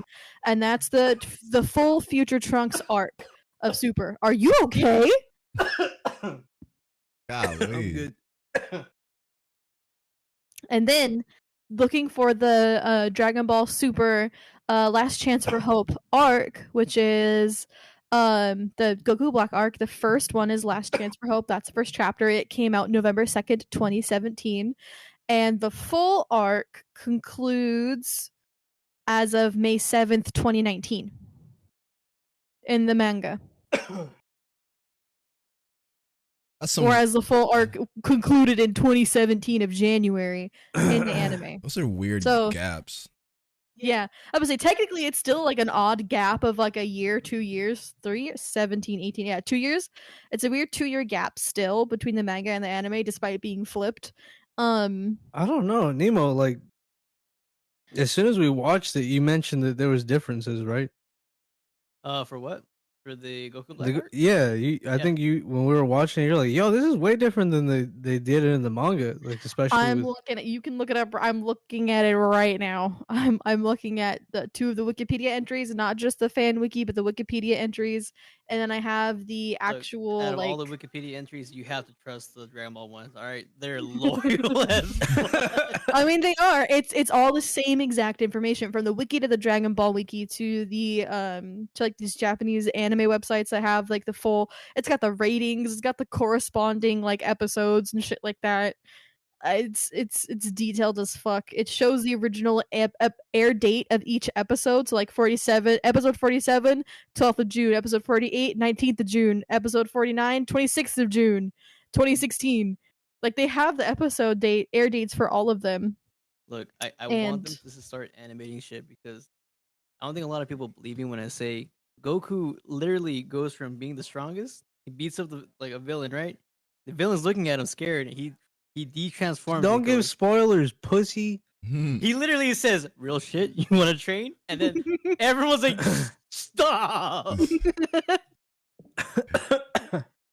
Anyway, I was gonna want check this the shit. original Viz website, but the Viz website shows the Viz manga release date was January 1st, 2019. So that's the first English release of Dragon Ball Super. The Goku Black arc was January 1st, 2019. That's when the full volume, like the first chapter all the way through full volume, was published on Viz. But everything else, like originally, that's the original Japanese releases, the dates that I listed. So there's my autism moment of the day. You're welcome. That's interesting though, but I guess theoretically the only thing we have gotten within this whole gap is the Dragon Ball Superhero, but that's like, Wait, some people did that take come out away. last year, or am I tripping? I think it did, right? Well, it's been out for a while, definitely longer than what I'm thinking of. But I've been It was last year. I've been hearing Okay, cool. rumors that that's kind of why they're taking so long to bring the show back is because they're deciding how they're going to incorporate, Beast Gohan and Orange Piccolo into like the moral arc and the arc after that. Because theoretically, in the manga, that didn't happen. Yeah. Well, I think Nemo told me something about that actually not being the So- case. I think they did have them. Yeah. So basically, Really? yeah, it's so fucking dumb, and I don't agree with it at all. But the Toriyama said that Okay, if Toriyama said it, then it's some bullshit because that- Toriyama doesn't even remember what the fuck he did in Dragon Ball. so everything the moral arc and the Granola arc, he said that happened before Dragon Ball Superhero. Really? And I'm like, what? And he was like, yeah, that means the androids that they had were as strong as Goku and Vegeta. I'm like, that doesn't make no fucking sense. Yeah, because Nah, when yeah, they were that's cap. training on Whis' planet, they hadn't had like Right? any of the like Vegeta didn't have his ultra ego form. Yeah, no, that is cap. That On is top- mega let's- cap. On top of that, like, if they're really like seeing, like, checking how strong they were, Broly was there. Why the fuck would you not just focus on that? Yeah, that's he pulling shit out of his ass with that statement. That's exactly what I'm saying. Like, And no everyone disrespect to takes it as- Toriyama, but he does not remember. Like, while Z was happening, there was so many plot holes that I know he forgot about while he was doing that. And on top, like, I felt bad for him because like the Cell Saga was taking so long. They made him like change his route. Remember? Yeah, Like- but even then, like, dude, there's just a theme with manga artists fucking up their own shows. Like, you can't tell me that Araki did not fuck up some things on JoJo. Did you guys catch up on JoJo's? And that's the motherfucker that wrote it. You know what I'm Yeah. saying? Like, that's just what I'm trying to get at here. There's very big holes that they don't fill in, and I'm glad that sometimes the studios rewrite certain things to make it Listen. make sense. Yeah, as both a writer and a role player, like, first off, as a role player, we live for those fucking plot holes. We live for those mistakes because we get to fill them up with our bullshit. And then as a writer, like, it's inevitable. You literally cannot be perfect about anything, even if you have an actual timeline written out of every detail. Fuck's sake, you have a timeline written out. Your previous fucking work is written right there. Just go back and reread it. It's inevitable. Yeah. Writers are going to fucking forget, or they're going to rewrite something, or best of all, they're gonna write something that the audience isn't gonna like and gonna ignore anyway. So like, it is what it is. No writer can say like, oh no, that's not how this is supposed to be. Like, nah, bitch, it's out there now. It's not up to you anymore. It's the audience's now.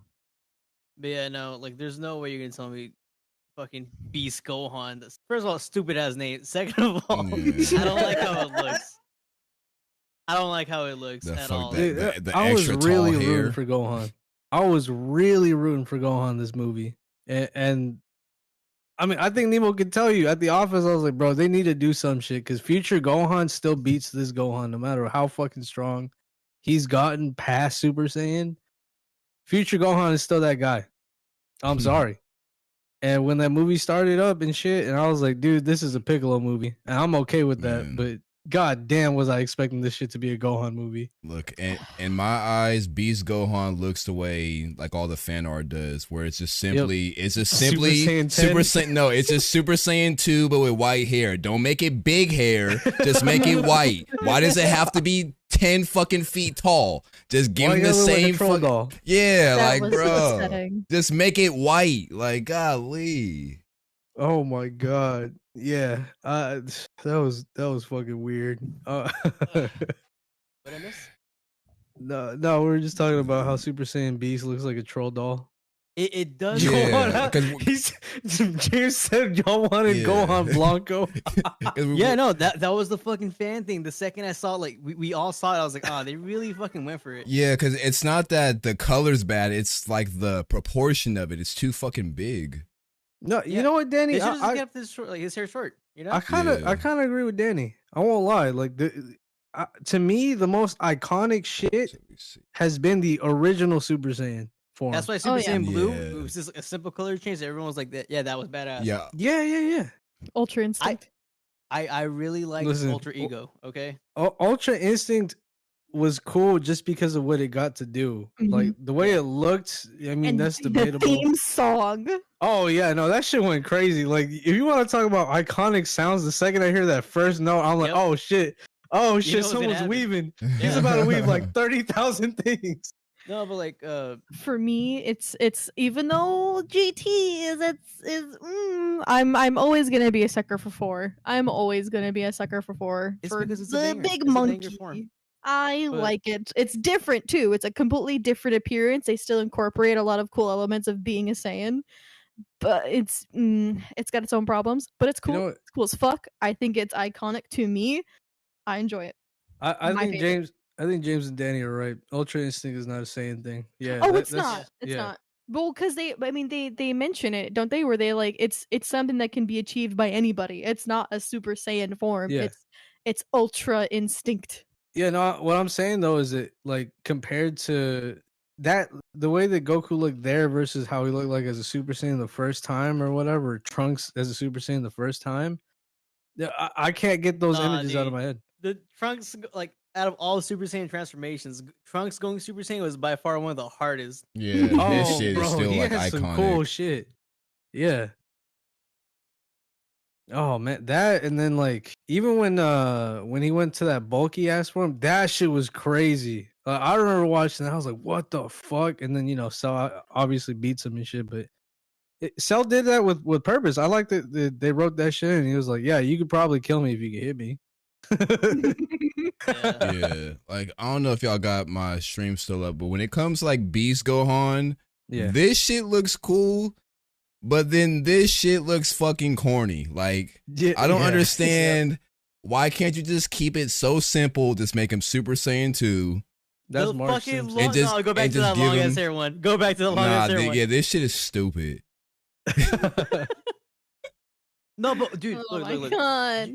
That Oh my shit is so fucking God. dumb. Orange Piccolo though, oh my fucking god, that is a banger form for him. What's your opinion on Super Saiyan Rage? Okay. I liked it more when the eyes were gone. Just mainly because it was like a what the fuck factor. You know what I'm Those saying? Broly You saw eyes. the blue? Yeah. Yeah. Because, I mean, to be honest, I think we can all say that when Trunks was going to that bulky form, we're all like, oh shit, he's about to go on whatever Broly was on, you know? Something similar. Yeah, like, I was like, bro, he snapped. He was You know going to the fucking fucking. crazy part is I'm almost certain they made Broly because of Trunks. All right, 'Cause did it not happen after? No, Like, didn't the I Broly swear to movie God. happen after? It had to have because Trunks was in it. That's what I fucking said. Yeah. They're like, yo, this form, that It- shit it is was- goated. We gotta make a villain. I've always felt like Trunks is like actually Brawly's biological son. Dude, the hair and what? everything, I get it. I understand it. That was by far like one of the best strip I've ever seen, man. Oh, yeah. Fucking Trunks is one of the most. He's dripped out of his fucking mind. All right. No, yeah, they drew him up and they were like, yeah, you know what? We're going to flex a little bit. This is our main character for the video games. All right. Yeah. Xenoverse, Xenoverse 2, the fabled Nah. Xenoverse 3. All right. I want more Rage though, Danny. You get what I'm saying? I feel like Xenoverse didn't do shit with Super Saiyan Rage. Fighters didn't do shit with Super Saiyan Rage, even though we got Goku Black and fucking like, I don't know how many versions of Goku. We only get one fucking version of Trunks. Yeah, that shit was dumb. Dude, it's just it's crazy. I think that Xenoverse is actually getting Gohan Beast mode, and we still don't have Trunks Super Yeah. Saiyan Rage. We're getting Gohan. Wait, they never and, put Orange Rage? Piccolo. What the fuck? They No, never no, put no. it in, bro. That's corny. They call his Super Saiyan form is future Super No, Saiyan. no, Danny, I 100% agree. Like, I swear to you, if you asked Nemo or Jaqi, because they were there when Jaqi not, but Nemo for sure, when that shit first aired, I was like, bro, is this like a different Trunks? Because this isn't the same Trunks, you know? I was Yeah. upset about how they made him look, but the character remained the same, like personality wise, and I was like, okay, I'll look past that and see what's going on. I agree. The fucking the BoJack outfit Trunks, that shit was cold, and that is my favorite version of him. I still think Teen Gohan and Goku's gi is underrated in the BoJack movie. Oh yeah, no, dude, because that is such a fucking iconic callback. That's the only time you see him wear it. Other than that, he never wears Goku's outfit. No, he does that in the Boo shit. Oh well, yeah, I'm tripping. I'm tripping. Then, but even then, he looked way better like that too. Yeah, but he looks better like when he rocks as a teenager. Yeah, I get it. A lot of people give me shit about this, but like in the Cell Saga, I know everyone's like, "Oh, Cell Saga." Oh, they think of Gohan. I'm like, he didn't really do shit, dude. That Nemo guy looks like Dende. Not gonna lie. I was gonna read that, but I just decided to keep that to myself. Oh, dude. You know, I have a funny story about that, James. When I was playing Kakarot, I was on Namek, and this is when Nemo was still living over here with me, and Natty would come and sit down on my lap and watch me play games. And I went up to a little Namekian kid, and she goes, "Oh, Dad." And I was like, "Yeah, it'd be your own. It'd really it'd be your own." I'm fucking done. So I told Nemo that, and he was like, "No, there's no fucking way she did that to me." I said that he was lying. All right. He goes, "I can pull up the VOD right now." Oh my god! Holy shit, that's hilarious. That form was fucking dumb. I'm hoping in Tenkaichi 4, like Tenkaichi 4 is gonna have it. I hope they have fucking Trunks. That's all I give a fuck about. I'm wondering because they always put like a bunch of characters, right? You guys saw RDC World's video on Tenkaichi, right? I was actually saving that for like my next reaction stream. But I saw a clip of it. That shit looked funny though. But they be putting they always have like a bunch of characters. All right, I'm wondering if they'll actually do like the manga characters. I don't know. Maybe it's DLC because we're in a day and age where that is a thing now. Yeah. And, Budokai Tenkaichi 3, that shit came out years ago, and at that point we had everything. If they had DLC on Tenkaichi 4? No. As long as the roster is healthy before they incorporate it. I don't want to see no fucking like 15 characters and the rest are DLC. Like, nah, give me like a solid 30 and then like expand more upon that. Like 5. Fuck that, bro. They had like 80 original. Yeah, but like you said, we live in a day and age. I don't think they're gonna give us all that I swear to God, dude. I better not have to buy a pass to get fucking Turles, Bardock. You know what I'm saying? All those Tenkaichi 3 characters, how many were actually getting utilized? Like, who was playing like the... No one was picking up Pool. Yeah, who's picking the Cyberman or the fucking like weird-ass character that's like a background character in one episode? Nobody gives a fuck about them. So, of course, they're going to get Give me the important characters. I want Manaka. Oh my. Give me the farmer with the shotgun. All right. I want Beerus in the Manaka costume. That's what I want. They probably will do that. I wouldn't even be surprised if they did. I would love it. No, but like they had costumes for that shit. You know what I'm saying? Like that shouldn't be a DLC. But like if they were to ask someone like BoJack again, we're only gonna get him. We're not getting his gang. True. Yeah. Well, I mean, I'd like that because fuck the other ones. What the fuck did they do? I have we ever had a game where one of them got one shot? Dude. Yeah. But I want to play as the dude that fights Trunks. I thought his design and everything was cool, but he's never been in the Koga? game. Yeah. Yeah. No, that's true. They have Zanya most of the time. They always have Zanya. Yeah, they always have the girl. I don't even think they had Bidu or Android 18 always calls her a slut. Dude. That's the in 2 and 3. Oh, I think 3 they had to cut it out. In 2, she calls her a skank. Yeah. I was like, what the fuck? It seems like a weird thing to incorporate, but all right. Zanya was bad. Oh my god, Danny, you can't say that. You can't say that, bro. She whooped Krillin's You saying that she's too. badder than 18? Look, I gotta be real. She looked goofy. I'm sorry. She had that weird Martian brain head. No, she's not better than 18. She's also not better than fucking Bulma or Chi-Chi or even fucking Marin. No, I'm not talking about Krillin's daughter, who's named after the chick. Why did right now? Why did he name his daughter after her? Let's talk real quick about how weird that was. That his girlfriend that looked like Bulma, named Marin, is the same name he chose for his daughter. That is weird. Now that I think about it, why did he name his daughter that? It ain't right. It ain't right. The fact that Android 18 is just blissfully unaware and no one thought to go, oh, did you name her after that chick with blue hair that you used to have over your Krillin? He used the Dragon Balls, obviously, to erase her from everyone's mind. Everyone's memory, apparently. It kind I of want Skinny Boo. I want Skinny Boo. it kind of makes sense why Dragon Ball GT happened, like with all the bullshit wishes that they made. I can see that happening. Like, yeah, you guys use the Dragon Balls too much. You know that they're evil now. I mean, fuck, think about what they were doing in Super. The dragon's literally talking about. Yeah, Frieza was trying to wish for an inch of height. Bulma was trying to go back 5 years. Yeah, just stupid shit. Like, bro, you really gonna collect these Dragon Balls for petty shit like that? Yeah, But I like that they kind of grown from like needing those wishes. Like Frieza, he damn near he blew up a planet, dog. He was like, "All right, I'm getting these motherfuckers right now." No, and you know what else? You know what else gets me? Goku wished Frieza back to life before he ever did that shit to King Kai, and he fucking sold King Kai's life for no damn reason. Yeah, Goku has definitely done a lot of questionable things that I don't know if I could be his friend. I'd be like, you know what, you on your own with that one. That's what I'm saying. See, I remember a lot of bullshit that the motherfucker didn't think to go through. It's just shower thoughts for me. Like, damn, he really did that. He really brought back the guy that killed all his people before, the guy that showed him how to use a spirit bomb in Kaioken that he still uses to this day. I like that the Kaioken still catches people off guard. Yeah, Kyle, what? Fucking Zamasu was like, "What the fuck?" Yeah, I was actually surprised when they brought that back versus Hit. Yeah, I thought that was cool. That was like a dope moment. It's one of those things that like genuinely catches you off guard, and that's kind of hard for Dragon Ball Z to do because you kind of tend to see things coming.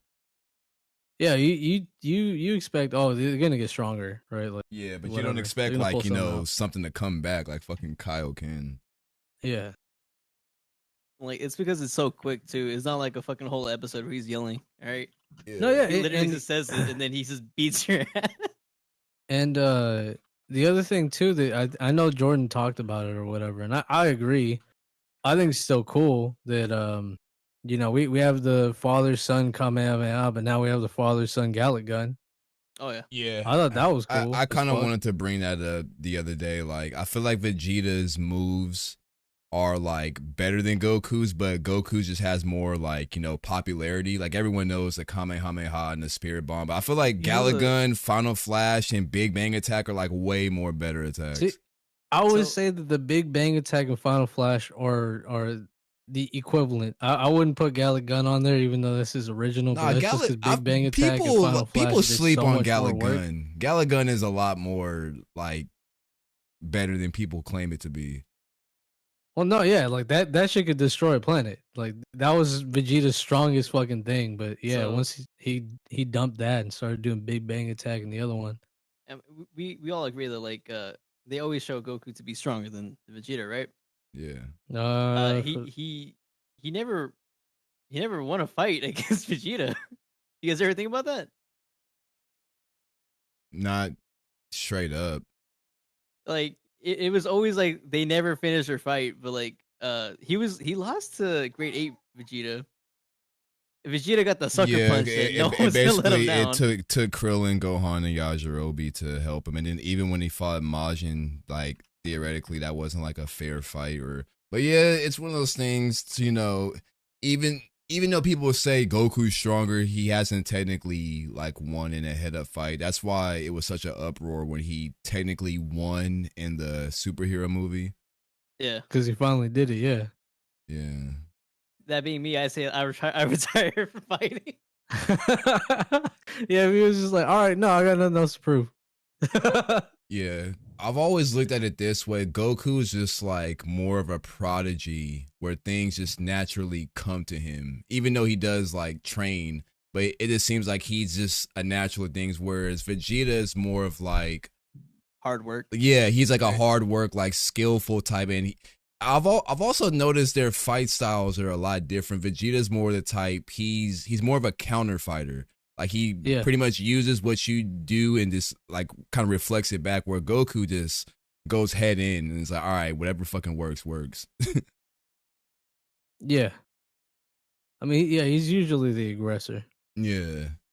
He's always like the foot forward, while But- like Vegeta most of the time is. Yeah. Yeah, like even the stance he has, that's a counterpunch. Yeah. In my opinion, I think Vegeta versus Broly is the best part in the whole Broly movie.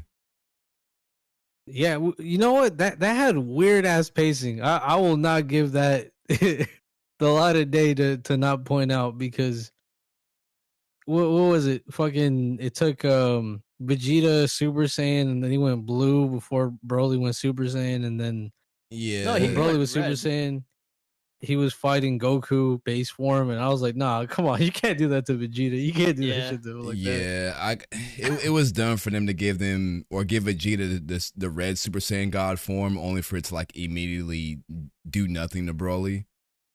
Yeah.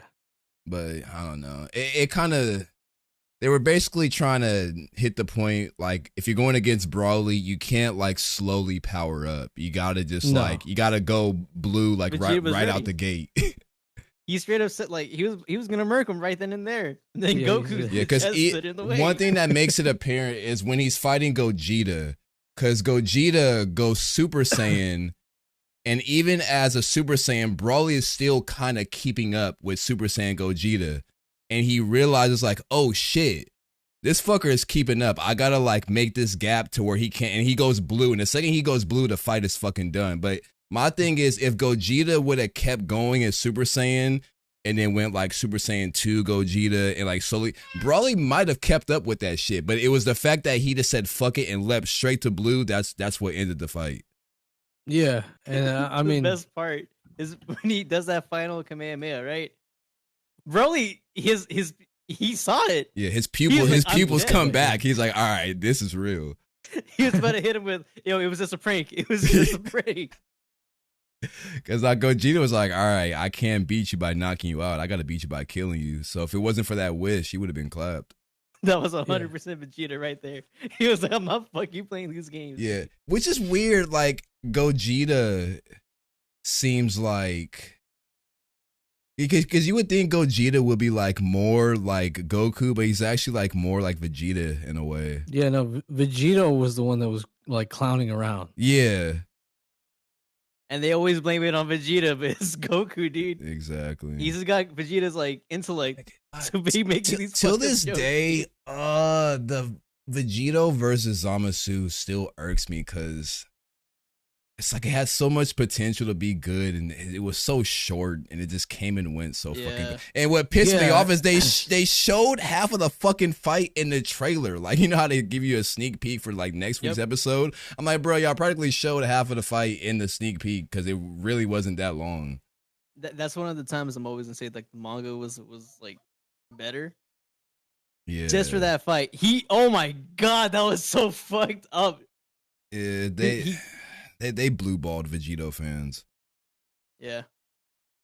Hey, Gogeta fans eating great though. What can I Yeah, say? What can I I mean, say? Like it makes sense because it was Trunks' arc in his timeline, so it makes sense. It would have felt cheap if Vegito just beat him and just ended it like that. So I do think Trunks should have got the win, but at the same time, they could have added like an extra 4 minutes to the Vegito fight or something. I get that. Downright most disrespectful fight though has got to be Vegito beating up Super Buu. Oh hell And yeah. Gogeta got a better theme. I agree, 100%, Danny, 100%. Yeah, Gogeto's Gogeta Frito. Gogeta's theme is pretty fire. I also like his fighting style. Well, I don't know, but Oh, they're both bro, kind of trust me. because Vegito Reggie kind of does Blast- he does the thing where he crosses his arms and like only uses his legs, but Gogeta just uses straight knees. Oh yeah, the flips he does with that shit, disgusting, bro. You can tell those shit hurt. Man, Oh man, yeah. Trust me, that as soon as Budokai Tenkaichi comes out, if Trunks' ass, I'm using Gogeta. Trust me, no cap, I'm beating everyone's ass with one of those two characters. On God, fuck all that other shit. You know, Fucking- talking about games that had a competitive scene. Did you guys know that Tenkaichi 2 and 3 had a competitive scene online? I didn't, but like I said, they wouldn't hold up to that damn Gogeta. You know, This some bullshit. All right, I gotta bring this up because Nemo won't admit to it. Otherwise, they used to stop me from using Gogeta. It was when we by used far to the play. most cheesiest fucking character ever. Oh yeah, but we're not gonna talk about how fucking Kid Buu was doing the same speed and Daniel got to play that shit nonstop. never, No one like, bitched about that. Shut up. We never got the same that much. All right. So No, it was- yeah, and when it was fine. he came, guess what? He was keeping pace, and you didn't say a damn thing when he fucked you up in the Nah. tournaments. Nah, I was fine with it. All right. And then Raging Blast. I was playing that shit right, and I have a pocket Trunks and a pocket Gogeta. And anytime Nemo would try to cheese me with a counter character, I straight up just go Trunks and fuck him up. But Nemo, It's not gonna from stop a fact, that bitch was telling me, bro, Gogeta's so fucking cheap. Oh, shut up, bitch. He had a fucking like. So I would be playing Super 13, right? And he's got that fucked up counter that you remember in the movie where Vegeta hits him in the chest and he goes, "Oh no," and then he gets like his back broken. I would just keep doing that every time he got close. I would do the counter. Gogeta had a counter. I did not know this. I was like, "Oh fuck, dude." Tom Abe, I don't want to play no more. No, that game by far is fire. I'm hoping Tenkaichi 4 they would have some characters with counters because it'd be fun. I'm hoping they don't do what MK11 did with like you can customize your characters a bit like move sets. Yeah, I hope not to. Yeah, I wouldn't feel want like that's that. gonna kind of ruin the game because you can make a character that's like stupid. Like, what wasn't it Noob that was like crazy strong because you can do an infinite combo? Yeah, or Noob Saibot. something like that. Yeah. I'm hoping Tenkaichi 4 doesn't do it, and I hope everyone just like doesn't try to min max on that game. Like oh here's like I was S tier min- characters. Like I know it's S tier. I know that's gonna happen. Ultra Instinct is S tier. All right. That shit is triple Z threat like level. You know what I'm saying? When Danny was talking about the Gogeta theme, I actually thought you guys were talking about the one from the Fusion Reborn movie. I forgot about the one from the Brawly movie. Bro, But and that's- they're both fire, so it's like whichever one Yeah, you pick. I can't choose which one I like more, to be honest, because the Fusion Reborn one was fucking nasty too. Yeah. Second I heard that shit, I was like, oh, this is a wrap. This dude's gonna get folded in like 2 seconds. Yeah, Fusion Reborn was more like a completely one-sided fight. Like Janemba was pretty much cooked. Janemba's weakness was dumb. You telling me I could roast this man? Oh, dude, he would not. Yeah, Janemba would not last in the COD lobby. That's all I gotta Hit say. him with the boy. I'm so surprised that wasn't a Vegeta movie, man. That would have been it. Dude. Oh yeah, Vegeta, the shit talker of the entire franchise, not folding him like that. Just saying, you look like, insert whatever you want right there, and then fucking beating his ass. I'm disappointed as well. Yeah, I hate like when good villains have corny ass weaknesses or bullshit like that. Hey man, all I'm saying is the next one's coming out. Raditz Black. What's good? Hell no. And on that note, I think we ended. Fucking A. Now, deadass, so we are at the 3-hour mark, but funny enough, I've always been telling myself I should cut these at 2.5, and that's how I did the last one. But if I look at the views, the 2.5 hour got less views than the 3-hour one. So should I even continue to cut it at this point? You can just go to sleep right now, dude. You can continue it. I'm fucking done. I mean, I don't know what I missed out on when I was dealing with the whole pizza situation downstairs. But We were just talking about racist Uber driver I had in LA. oh like Uber then- and Lyft shit. Oh, The yeah. story with the convict I had on the Greyhound. They got me my seat on the bus. I think you can still make it 2.5 or even 2. Yeah, It really just I'm depends. definitely still gonna cut some stuff out, but I'm probably not gonna go as deep as I did with because with the other one I was cutting out like a lot of shit. So this one will probably only have like 1 or 2 segments removed, but nothing too much.